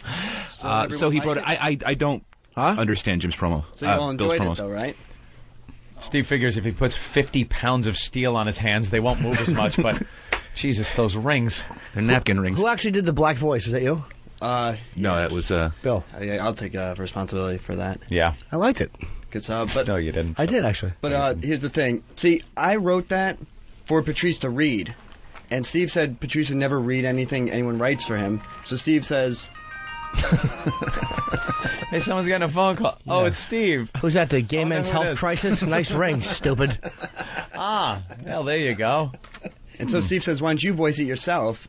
And basically that's what I did. But the thing is, I do the worst Patrice impression, so I just wanted to use the absolute...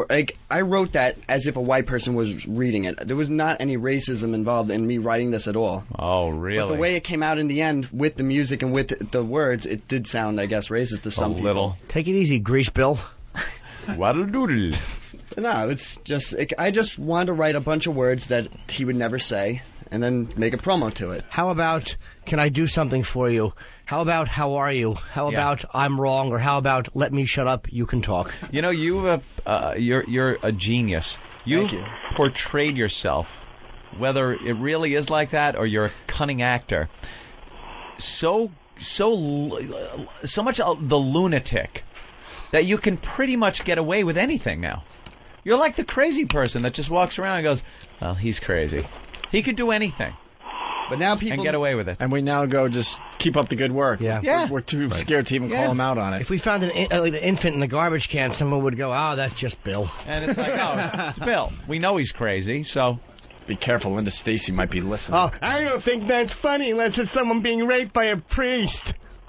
That's angry fat lady. There was no typing. No typing involved. I don't Your hands steal. Didn't even move. Lloyd? Yeah, what's up, brother? Words of wisdom, Lloyd. Words of wisdom. Hair of the dog that bit me, Lloyd. Uh-oh. What's up, Lloyd? How are you guys doing? We're good, Lloyd. Better now that you called. Oh, really? I appreciate that. I'm using you to change the subject. That's right, Lloyd. Because this little thing we're doing is going nowhere. That's right, Lloyd. So help us out. We weren't... I like to know who's buying my drinks for me, Lloyd. Not a matter that concerns you at this time. Thanks, Bill. Thanks, Steve. Lloyd? You're welcome. Lloyd, what's up? my father turned into a chick in his mid-40s. Turned into a chick. Yeah. Oh, we started the show with that. Wow, today. we're going way back. Yeah, I know. We're in the Wayback Machine. So he was your dad. Yeah. And then he had a real sex change, the whole deal? Yeah. Well, see, when he was living with us, he started, like, he got caught, dressing up and all that.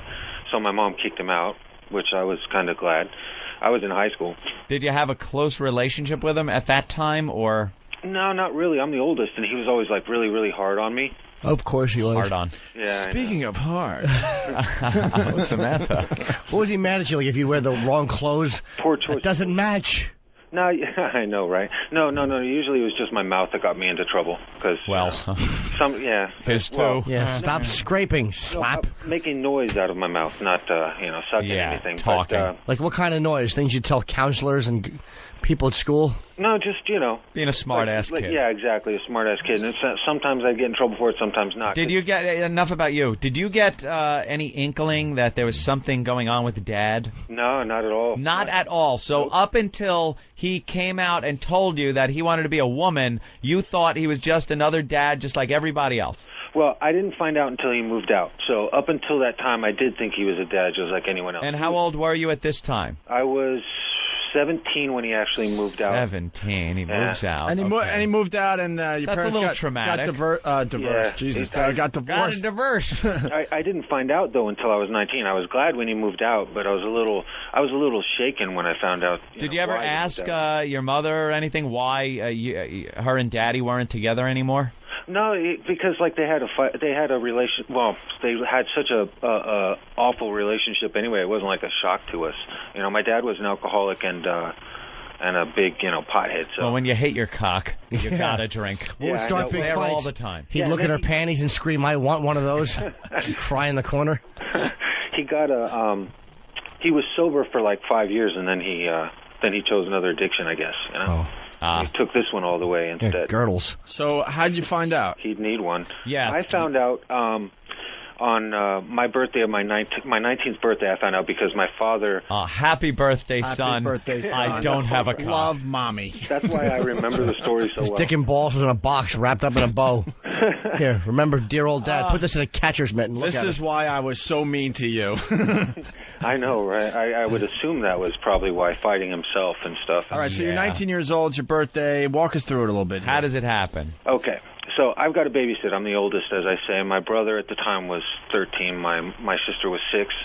No, 9, sorry. No. Yeah, not important. But anyway, my father went to a party that night. I babysat my brother and sister, and then when he came home, there was just he wasn't good at cleaning off the makeup, let's say.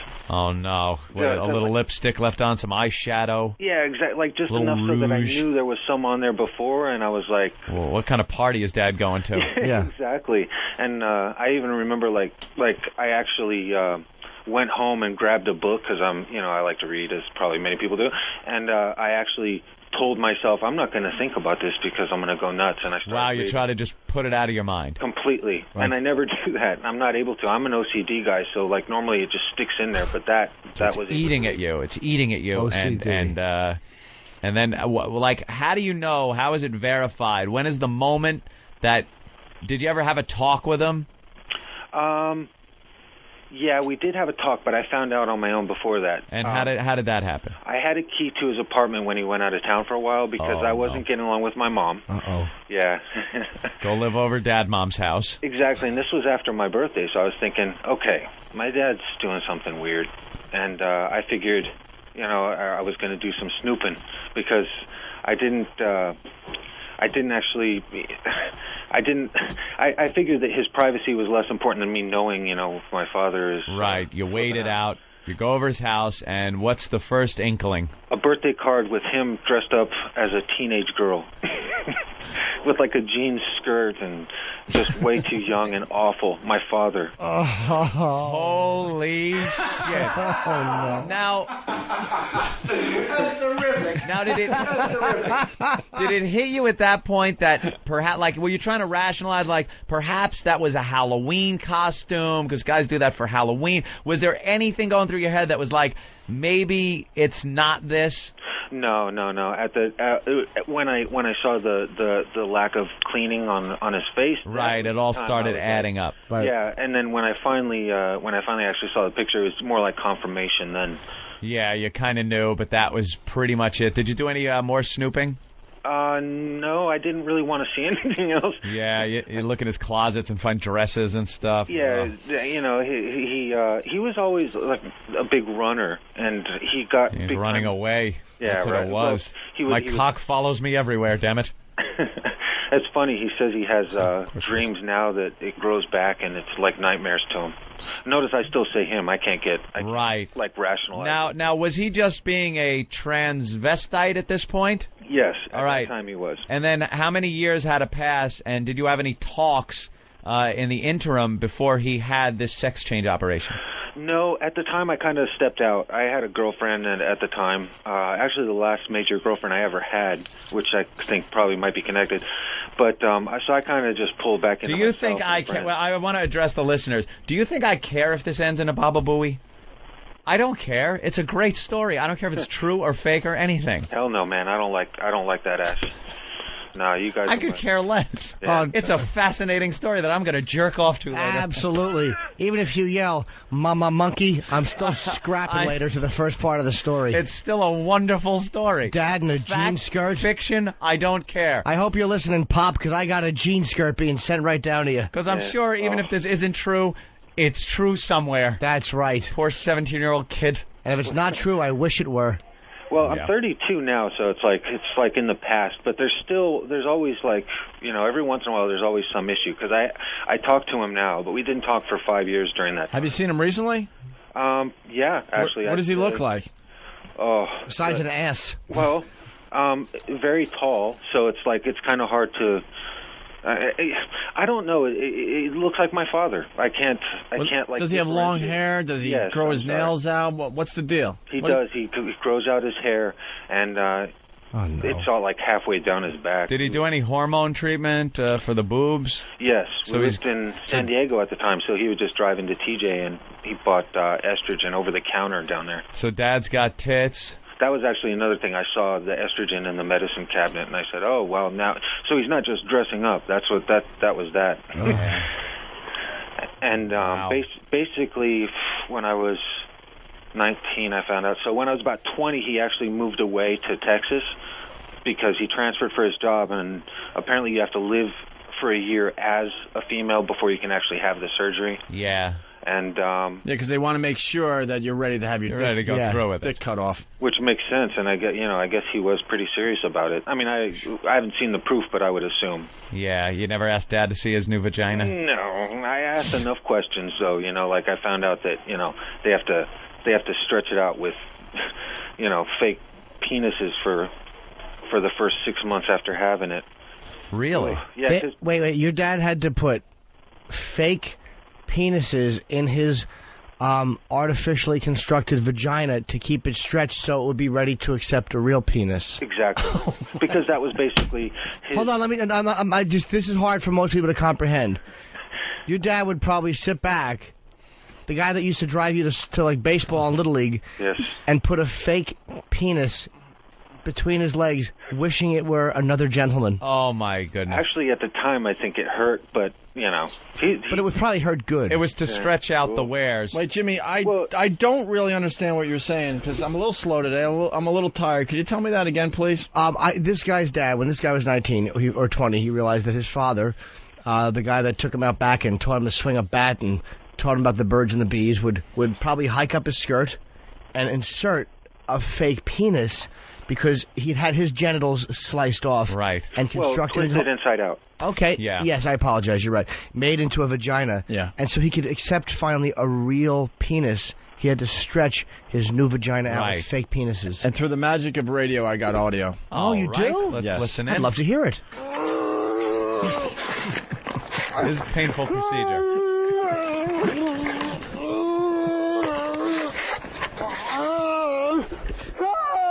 This was in the beginning when he was just using pens. This was actually Lloyd after he saw that picture. I wanted to jump off that base jumper. I doubt it. Well, it didn't end there because he had to go to bigger male genitalia dildos because you got to do this slowly. And here's the biggest one that he put in, and that must have really hurt him.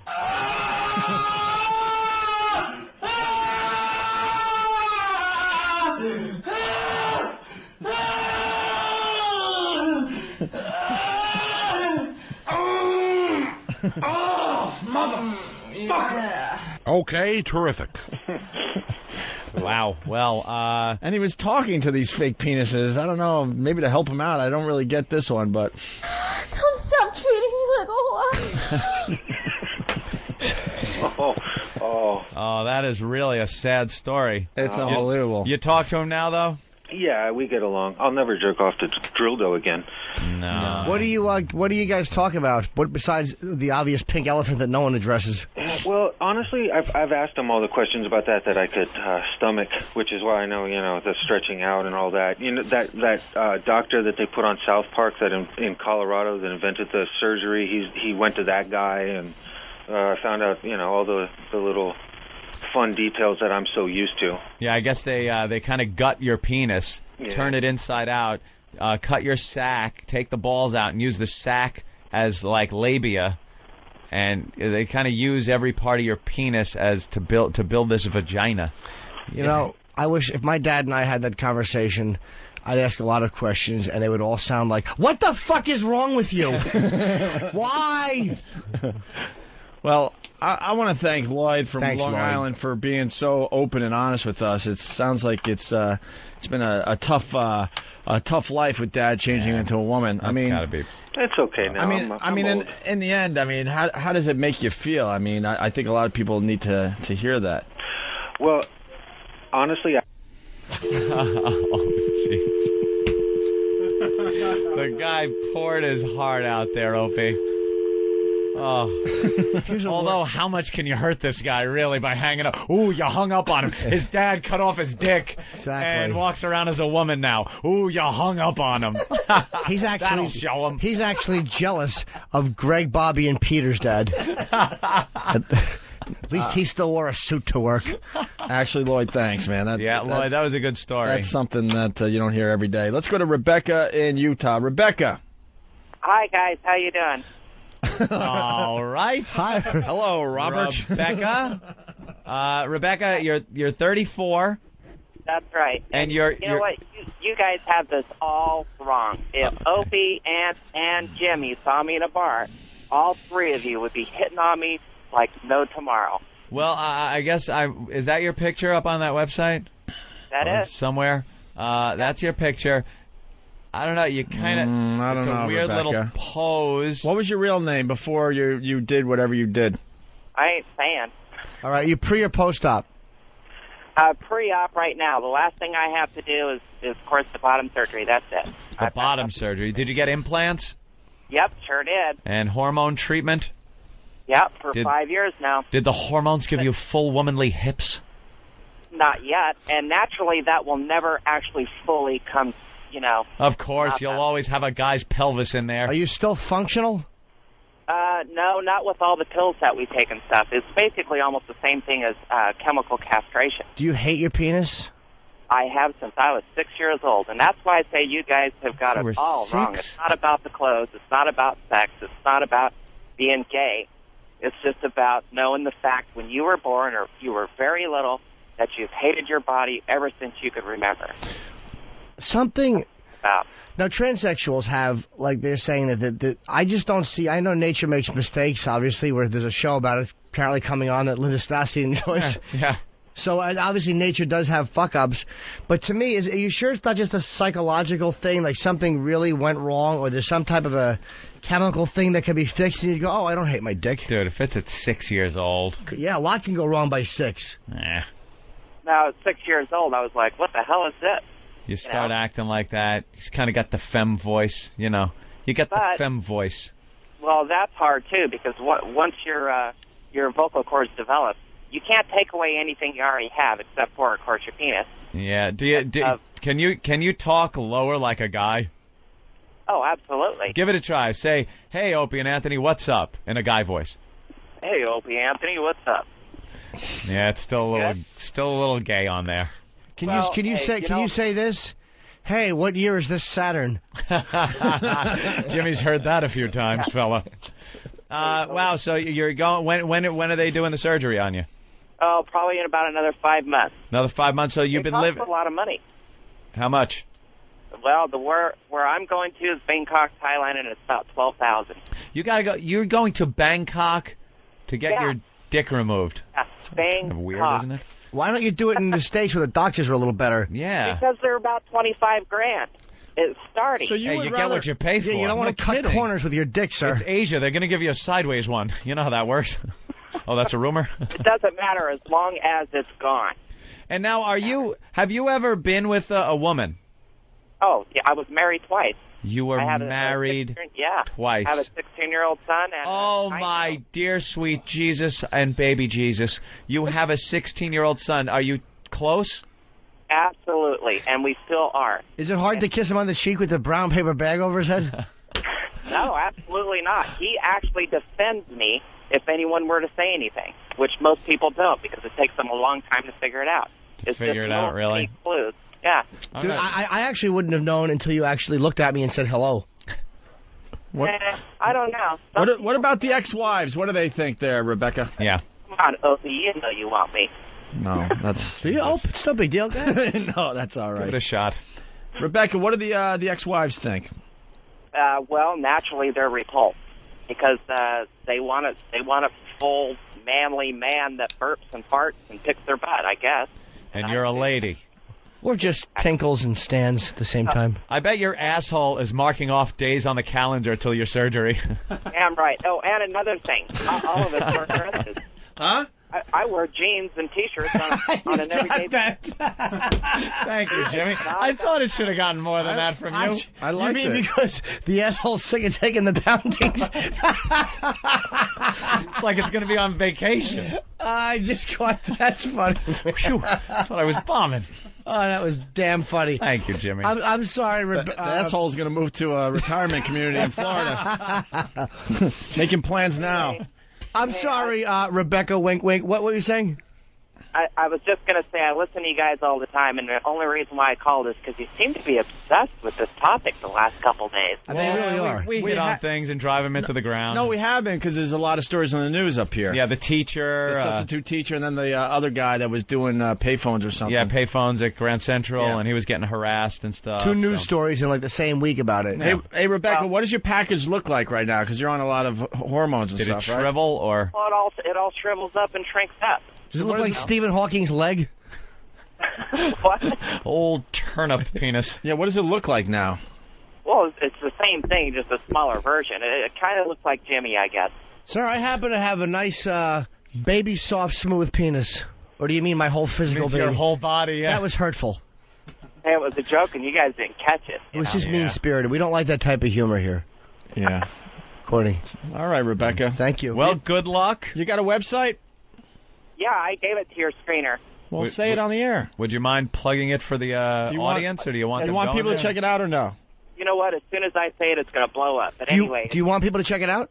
Yeah, sure. It's QTEPEYE.com. Oh, my God. That means cutie pie. Oh, my God. Hello, cutie pie. Hello. What do you think, Jimmy?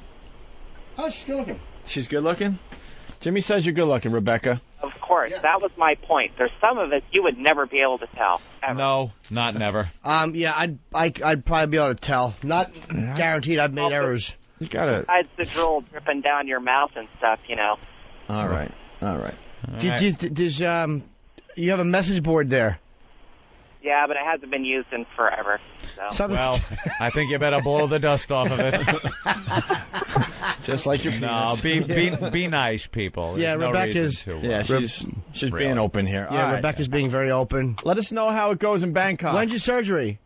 In about 4 months. I haven't set a date yet, but it'll be in about 4 months. I'll let you guys know when it's all done. Or actually, I'll let you know when I'm headed out there. Hey, Rebecca, what exactly made you say to yourself, this is the way I want to like change my life. What exactly happened in your life where you said this is the route that's that a really I'm good taking? question, Jimmy. Yeah, Jimmy, thanks. Well, Every time. Every time. I like that. That felt good. Randy in New York, what's up? Yo, what's up, guys? Hey, man. When did American Mess change to Depressing Family Tragedy Friday? It's Family Tragedy Friday on the Opie and Anthony program. It's kind of like American Mess over the phone, because Jesus. We were supposed to have a guy come in today and do stuff with his penis, bad. so I don't know what happened to that guy. What was he going to do with it? I don't know. Ask Ben or whoever set that one up. Maybe Steve set that up. I don't know. Ben won't know. Ben won't. Hey, you know what? Why don't we play this going into break? Yeah, I got pissed. The song we got earlier? Oh, yeah, that's a good one. You want to explain? Well, it's Jane Gum. Jane Gum, right. Singing Alice in Chains. Down in a Hole. Down in a Hole. It's perfect. And it's simple, yet funny. That's right. It's John S. in Hartford, Connecticut. I guess this song is available on opieandanthony.com already because people are loving this. We'll play this for a Jane second Gum time is today. a hero on this program. Check this out.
We're going to be talking to Michael Harrison in a few minutes here from Talkers Magazine.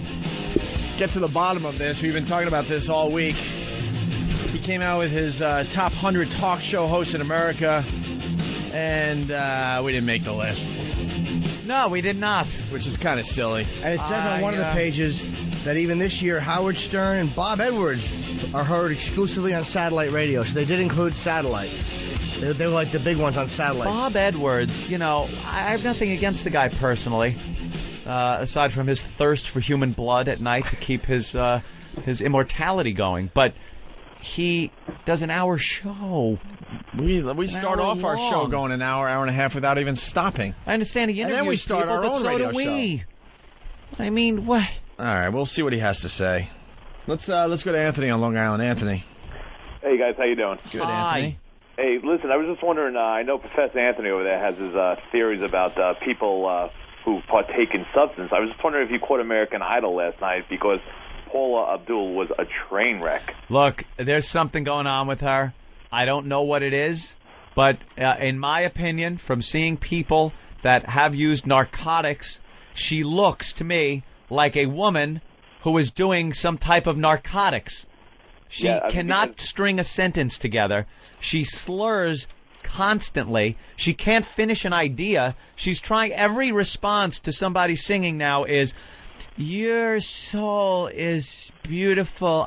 When you come on this, it's just wonderful." I bet you they love it though, because she's finally interesting.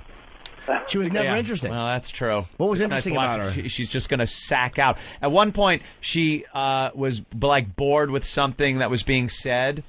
So as a goof, she leaned her head on Simon's arm to like make it look like she was sleeping. I swear she passed out for a second.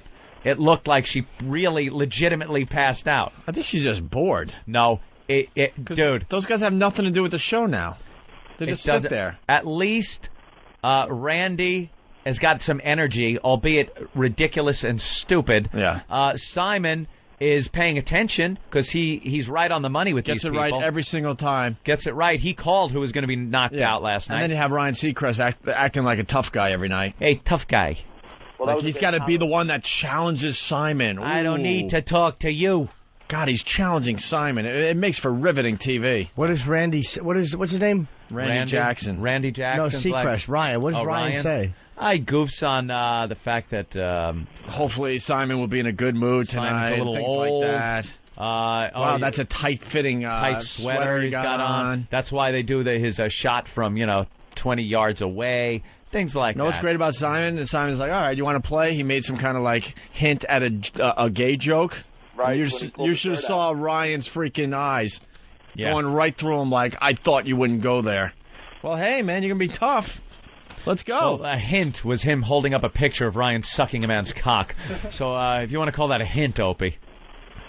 But Paul Abdul was talking to made some sort of comment with these two guys up there for their lives about one had girls, one had spaghetti, one had pizza. Yeah, she just was babbling about what they ate, and these women, these girls up there are ready to just explode. More importantly, Anthony, the crooner is now off the program. Thank God. I called both the girls. I knew which girls were going last night. It's very obvious. Although I thought the black transvestite should have went. No. That blonde, she blew it. She did the Mariah Carey. Mariah Carey, it was awful. She couldn't hit the notes. Horrible. The other one, the other black girl, was just so obnoxious and unlikable as a person.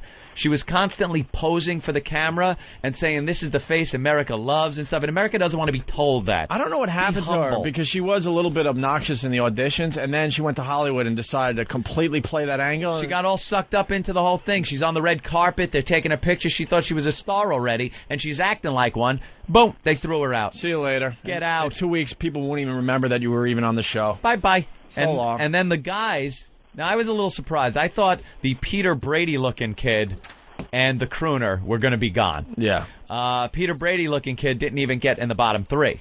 It was the shaved head guy. Sway. The guy that did. Yeah. Well, Sway, awful. But I think Brady Bunch kid, Peter Brady, should have gotten thrown off before he did. But they didn't. And then the little kid. I don't know what his name is, but the little Irish Kevin or something like that? Kid. I think it's Kevin. Yeah. From Levittown, right? Yeah, he's from Levittown. He was in the bottom three. And the last guy was the crooner. He was in the bottom three. And they drag him out on stage, and they kick one of them off, and then they take a break, come back, kick the other one off. Little suspense. I thought that was great when they pulled out, what's his name, Kevin, with the Chicken Little. Oh, my God, they put a picture of Chicken Little. We've been calling him Chicken Little since the audition. Looks just like Chicken Little. Yeah. That was pretty funny. But I think I was a little surprised because I think he's kind of likable, and like the little girls who are a big demo on the show would like him and vote for him and stuff. So he's still in. But the crooner had to go. He was so unlikable, so bad. It was just bad to listen to, hey, I want to see you. Who cares? He's crooning some old fossilized Frank Sinatra tune. Crazy little thing called love. That was his attempt at the pop song. He looked like he was going to cry last night. This thing called love, I just can't handle it. When do these guys start crying when they get kicked off? That guy was almost at tears. He was really really shaken up. He was very abrupt with his answers to when they performed the night before. Because I watched all 3 episodes for the week in about an hour last night. Love the DVR. Great. And when he performed, they started lambasting him pretty badly, and he was just like, "Okay, yes, next." Like, okay, Paul is done bashing me. Let's get to Simon. And then when they give out the phone numbers, they have to put the big smile on their face, and you could tell he was just like, "It's my smile." Yeah. And then the phone number stopped. Boom, straight face again, off the stage. Yeah, Goodbye. So he's done. America hates you. And finally, we got to talk about Mandiesel and what she was wearing last night. They told her to dress like more youthful, I guess. More youthful or like a U-Haul? Like, I don't know. Which she could get confused because she went with the U-Haul. I said to the guys in the office before the show, it looked like she took a sheet off my bed and made a halter top.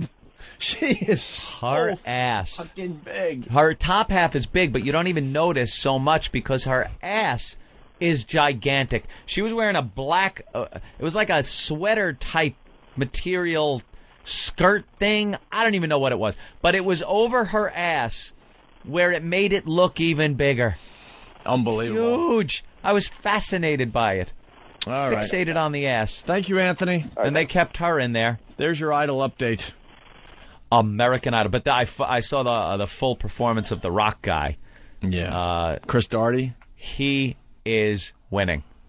There is no way in hell this guy is not winning this competition unless it is completely fixed, because every week the guy comes out and just stuns everybody. He's got a great rock voice. The guy should already be in a band making money. They showed a little of his personal life the other night. That was a reality check, huh? Holy shit, he's in some auto parts warehouse or whatever, yeah, with his blue uniform shirt on and a clipboard, walking through, checking out if there's enough fuel pumps in stock. And the guy could be a rock star tomorrow. The guy's got such a great voice and presence. And there he is. They're ready to pick a rock star finally. Job. Yeah. And I mean the people behind American Idol, not America, because America's not picking the winner. Dude, the guy could get thrown out next week. He'll still go on and do more than the winner this year if he got thrown out next week. The guy's got it knocked now. You think he's going to stick with that prefab family that he married into?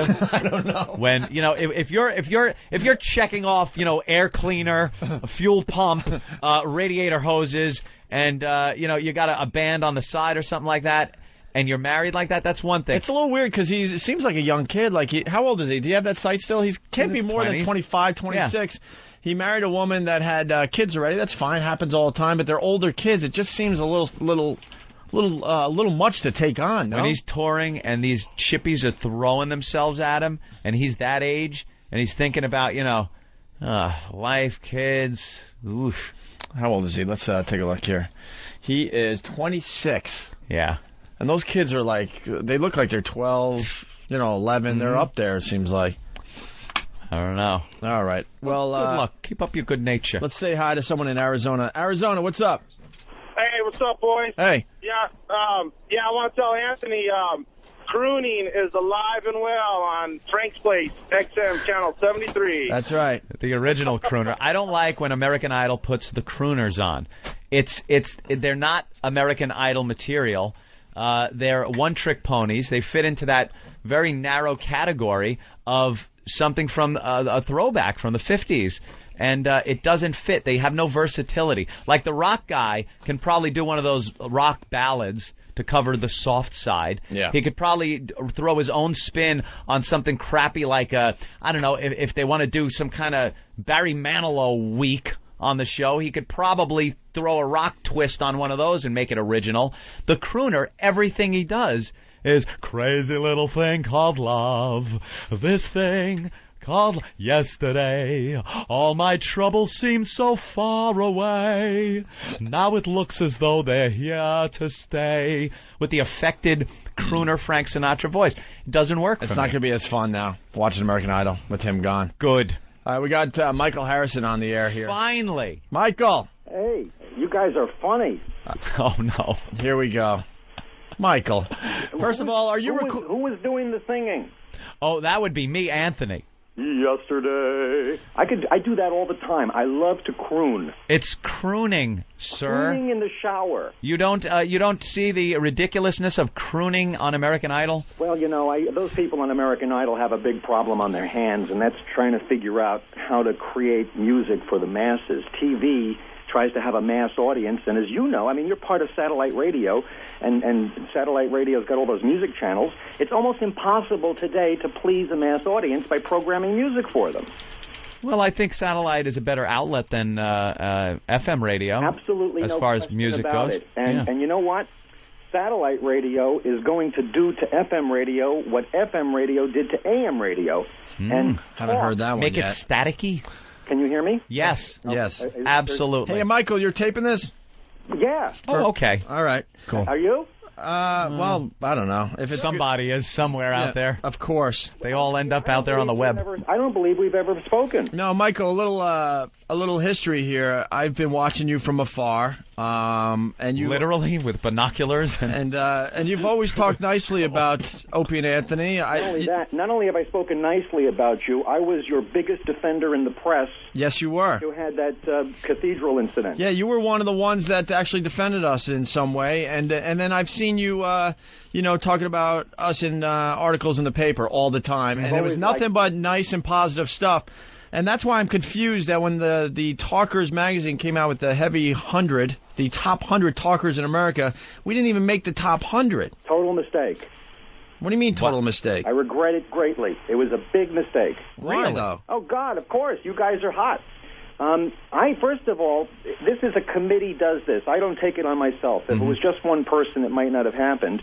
Two, it indicates that you do have an image problem right now because you don't get as much attention in the press as you did when you were on FM radio. But all right, I got to stop that. Hold on, Michael, because I'm going to defend. We're going to defend ourselves as we move on. Let me finish. I'm going to say nice things about. No, I understand. I don't even care about the nice things. How many hundreds of letters we've gotten from your listeners? Some of them can use going back to school and learning their grammar. Well, but the letters that we have gotten, the support that you've generated by talking about this, has opened my eyes to just what you guys are doing. So you're saying that Bob Edwards, who works on XM, gets still a lot of attention in the media, but we don't? No, what I'm saying is that Bob Edwards represents public radio. Our obligation, we have the same problem American Idol does, is that people outside the industry read Talkers Magazine's Heavy 100 and use it as an indicator of what the total scope of talk radio is. Okay, I can understand that. And if it was the top 10 and we didn't make it, I would say fine. Even top 25. I'm looking at a lot of names in the top 100 that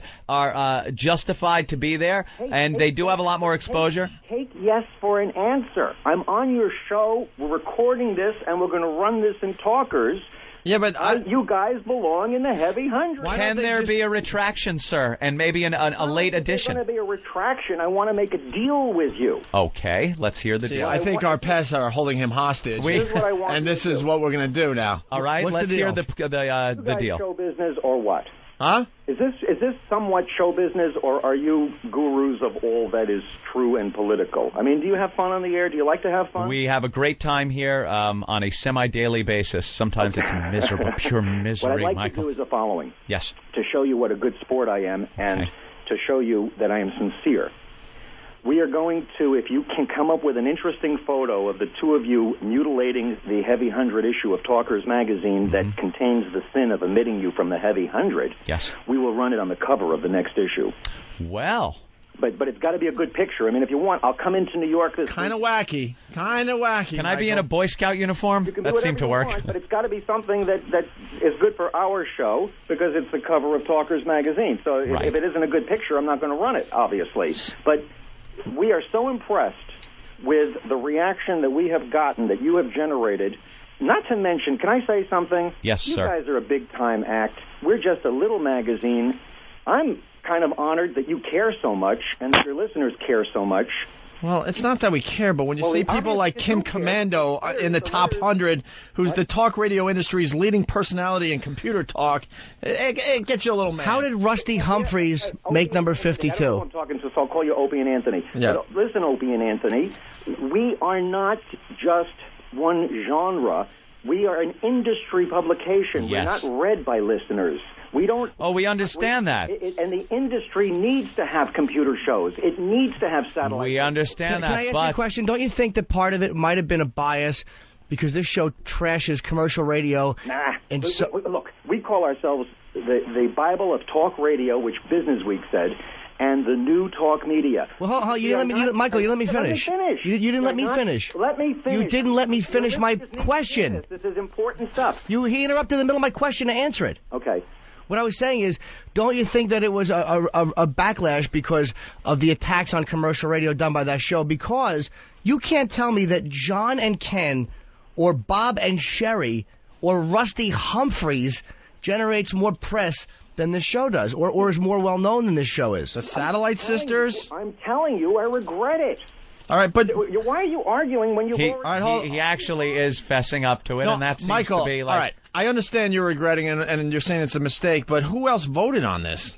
Good question. Oh, look, you guys are looking for... You're really looking... You really want to have a fight after you've gotten the most incredible concession you possibly could... No, but who... We are asses, aren't we? Really are. All right. But who voted... Seriously, Michael, who voted on this? Is there a 4 or 5 person committee? Are they... There are a lot of people involved. It's the committee here of all the editors, and then we talk to people in the industry. The fact of the matter is we went over this with a fine-tooth comb, and you deserve to be there on every front. And you know who pointed this out to us? Who? The listeners that you had encouraged to write letters to us pointed out to us. Look, we fit the criteria. Alphabetically, here's what we use. Okay. Courage. You guys have incredible courage. Thank Effort. you, sir. You're very professional. You prepare your shows. You work really hard. Impact. You have a tremendous impact. You were the biggest story in the industry for a long period of time. Longevity, well, you've been around a while, not as long as some of the people. 12 years, 9 on air. Potential, you obviously have enormous potential, and I would love to manage you because obviously you guys have got to have what you've got going out there for more people to see. So if you don't have a manager, I want to talk to you. Super Agent Bob Eatman. Ratings. Well, you had good ratings, but that's a whole other story. Yeah. Recognition, you've got it. Revenue, I don't have a clue. I don't know if you guys make a dime or not. Service, that's also questionable. Talent, you've got tons of talent. Uniqueness, no question, you're among the leaders in your genre. You deserve to be in the heavy 100. Everybody here agrees. We learned our lesson. We are not beyond learning. And I congratulate you. Wow. You're gonna have the cover of the next issue. This conversation will be printed in the parts that are understandable because there's I know what's going on here, by the way. Talking over each other. The pest found out where he lives. But we don't crawl like on my belly. Do you have a video cam there? I'll come in. I'll crawl up now. Yeah, but you're protecting others, Michael. You're protecting others. Hey, come on. His sources. You're protecting others. Opie cannot let this go. No. For crying Is out it loud. program directors? Is it station owners? Don't protect anybody. We are the most. Why do you think? Why did Fred Hansberger make it? Because who the hell's Quinn and Rose? Guys, stop being so egocentric. Yeah. I mean, you think the whole. I told you guys are. Bill Cunningham is a kid toucher. Look at his picture. You think it should just be the heavy one, and then the two of you will. Do the two of you? No, if it was the heavy one, we might not have called you. Who's Imus? I never heard of him. That's right. John or something? Let me ask you a question. Yes. Because our readers are going to be reading this. Okay. Do the two of you in the privacy of your own bedroom ever argue over who's the more popular? No. Opie or Anthony? That's never come up. No. We argue on the air with the listeners. People like me more, people like Opie more, everyone loves Jimmy. Yeah. It's just one of those things. Sometimes the listeners try to divide and conquer. Yeah, people have their favorites. Yeah, no, it's okay. Dr. Joy Brown, she's a transvestite. She is not, Opie. Look at the picture. My God. You guys are fun. This is the upsetting part about this phone call. Yeah. Is now I like this guy, and I didn't want to. I hate it. I like the guy now. He came on, was completely honest and open. I gotta tell you, and left us out hanging out to dry here with all this anger. No, you didn't. You guys are very talented, and all I care about is the truth. Michael, I'm a big supporter because Jim Norton was going to rip your head off, and I'm like, hold on, we got to hear what this guy has to say because I do remember you on TV supporting us, standing up for what we did in some bizarre way, and I see you quoted in the Post a lot in the John Minnelli articles. Yeah, no, I'm on your side because you deserve it, and the truth should always win out. When you pursue the truth, it doesn't matter if you're right or wrong. And you know something else? I'm going to take a chance here. I'm going to use the forum to say one of the problems with talk radio today and the political arguments in America is more people are more concerned about winning debates than they are in seeking the truth. Not being truthful, yep. You guys are great. You deserve it. We're sorry. Michael, can I ask you? It's a mistake on our part. And we want all the names, though, Michael. We want the names. The people that I bet you a few of those names are people that fired us. It's all well and fine that Michael is saying we should be in the top 100. I appreciate that. It's wonderful. But I got a question, Michael. Yeah. What number should we have been? Yeah. What number should? Where would we have been put in about? Honestly, right now, it's very hard to say. I do. Well, look at the list. Let's go. Can I use the guy whose name starts with H? Can I say it on the air? Howard Stern. Howard Stern. Look at the problems that I have to deal with having Howard Stern at number 1 and Rush Limbaugh at number 2. You think Rush Limbaugh likes that? You think Rush Limbaugh likes being number 2 to anybody? I'm going to say no. Okay. Now, see the difference between Rush Limbaugh and Sean Hannity, who's always number 2 to Limbaugh, who's always number 1 in audience surveys, is Hannity likes being number 2 to Limbaugh because he's always the guy on the way up. Right. Uneasy lies the head, unless you're Rush Limbaugh. We've had Sean Hannity on the air many times. We like him a lot, by the way. I have absolutely no horse in the race between you and Stern. I love both of your acts. I think they're very healthy for the business. And most of the letters that came said, "Oh, you have your head up Stern's butt," and all that, as if somehow sounds like our guys. Believe me, I have never made a dime on Stern. Stern doesn't give me the time of day, and I have defended him for years, as I have defended you. So this is not about anybody you skirted the question very well, Michael. But where were we? 1 through 10 somewhere? 10 through 20? I think clearly you belong in the top 6 or 7. Wow. And this is a grave overlook of our names then. Absolutely. If we belong in the top 6 or 7. No question. You belong there because you're pioneers in the hot talk, popular talk, or shock jock genre. I'm using industry terms. Yes. You were on XM before Stern, and you guys were huge in the news. You were also, I will say, victims of Viacom. What they did was they encouraged you to be outrageous. They allowed you to do what you did at St. Patrick's Cathedral, and they left you hanging out to dry. I said that in the press. Yes. You deserve a lot more than being in the top 250. And we're human. There are all kinds of idiosyncratic reasons why a mistake like that happens. Yeah. You can be sure it happens at People magazine when they do the sexiest man alive. You can be sure it happened at Rolling Stone when they did the 100 greatest rock songs of all time. You can be sure it happens at the American Film Institute when they do the 100 greatest movies. You guys are a strange act. It just happened, and I would say that you belong in the top 6 or 7. And I also believe... Make us number 4, or there's going to be problems. I'm not being serious satellite radio. I'm just being serious. I hear you. Well, Michael, I'm humbled. Thank you. That's amazing. I don't know, because if it's such an oversight, I mean, they did list us in the top 250. He's being honest, I think. I think Michael's being honest. How much more honest can I be? I just told you in front of your audience that I will run this conversation in Talkers, and we will run your picture on the cover if it can be a funny picture of you guys being angry at Talkers. And we have to figure out how to do that. You want to do it or not? We have a few days to do it before the March issue. We'll talk to our people. I don't know who your people are. I get all these guys do we? Hey, I'm from Opie and Anthony. Look for my agent, Dugout Doug. He will be in touch. Somebody called my people. How about a picture of you walking around New York in underwear with an apology sign? Women's underwear. Huh? You got it. Take yes for an answer. Wait, what's the all right, what is he asking us now? He wants you Hold guys... on, Michael, what is it again?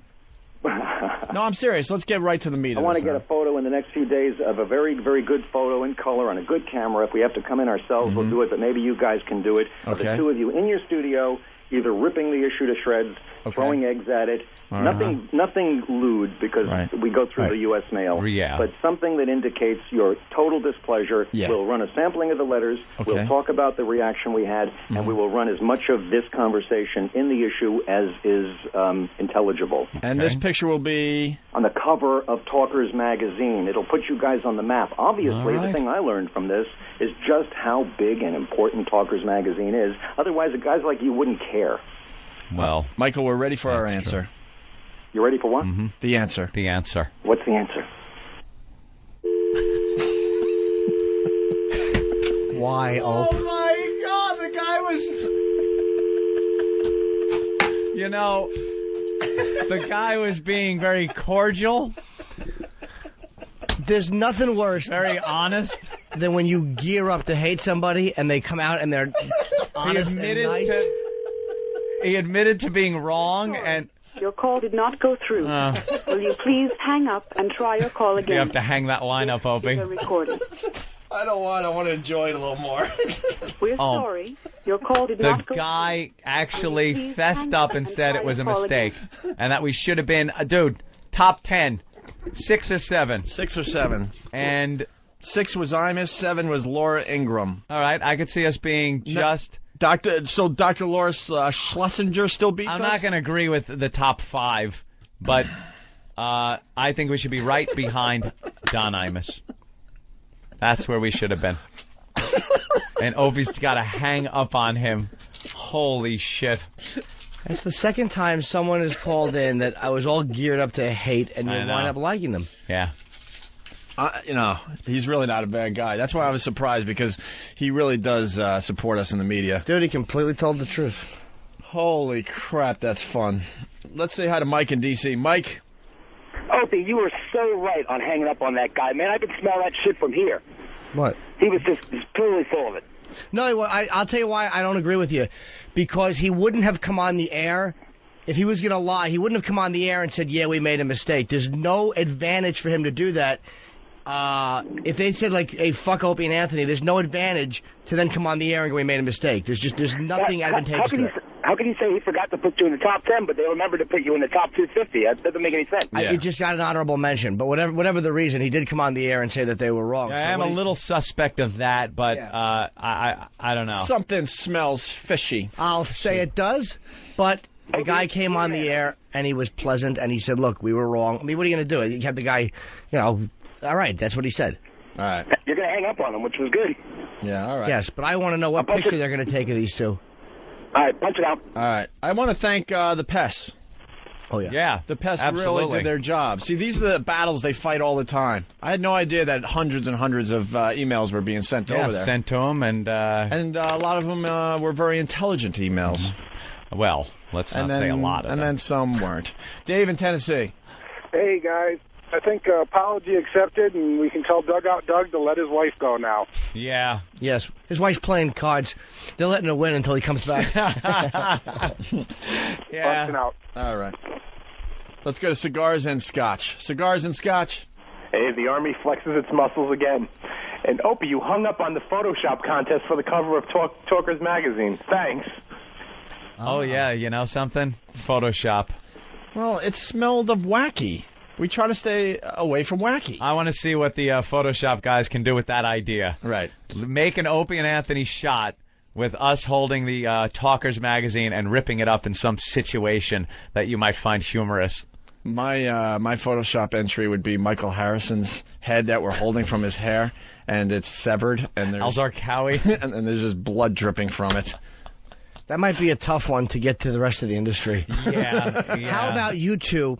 How about, all right, this will be very funny, you two with your hands on your hips like 1940s guys staring in the harump face at the magazine. And I think one hand on our hip, the other one wagging our finger at the magazine. Hey, you. Anthony wagging his finger, and Opie with your arms up in the air like, what the hey? What? Where are we? And maybe Ben taking a liquidy bender shit all over the magazine. That would be good. I think maybe a shredder. No. Michael in a boat. Me and you One looking one way, one looking the other. A guy in the middle going, "What do you want from me?" What do you want from me? How to make a cute picture. Or how about talkers? me? Just me on the cover, pointing at a map of Poughkeepsie and saying, "I'll be there soon." Or when? Atlanta in 2 weeks, actually, the punchline. All right, you could do that. There's plenty of opportunities for pictures. Because Talkers is based in Atlanta. I'm willing to go out on the limb and believe the guy. Not just because it's in my best interest, and it makes us seem much better. It makes me feel better that the guy actually fessed up and said that. He sounded sincere. Most of these guys will avoid coming on the phone. Like Richard Huff, we got on the phone, and he turned out to be a good guy. And, oh, man, he was great. Yeah, we so want to rip him apart. If they come on the phone, usually they're going to tell the truth, because why are you going to come on? Doing phoners when it's a friendly situation is hard enough. Doing phoners when it's not. Yeah. I'm trying to talk. Turn the music off. Oh, there's music. I don't like that music over my voice. Thank God the music's here, because I don't know what time it is. It's, time to dance. Listen. Go, Jimmy. You're on camera. Go, Jimmy. Go, Jimmy. Jimmy's camera would have had to been restarted if it was earlier in the show. It's a little pixelated. Or is it Jimmy? No, he's just pixelated. Walks around like that. You're dancing. I'm good.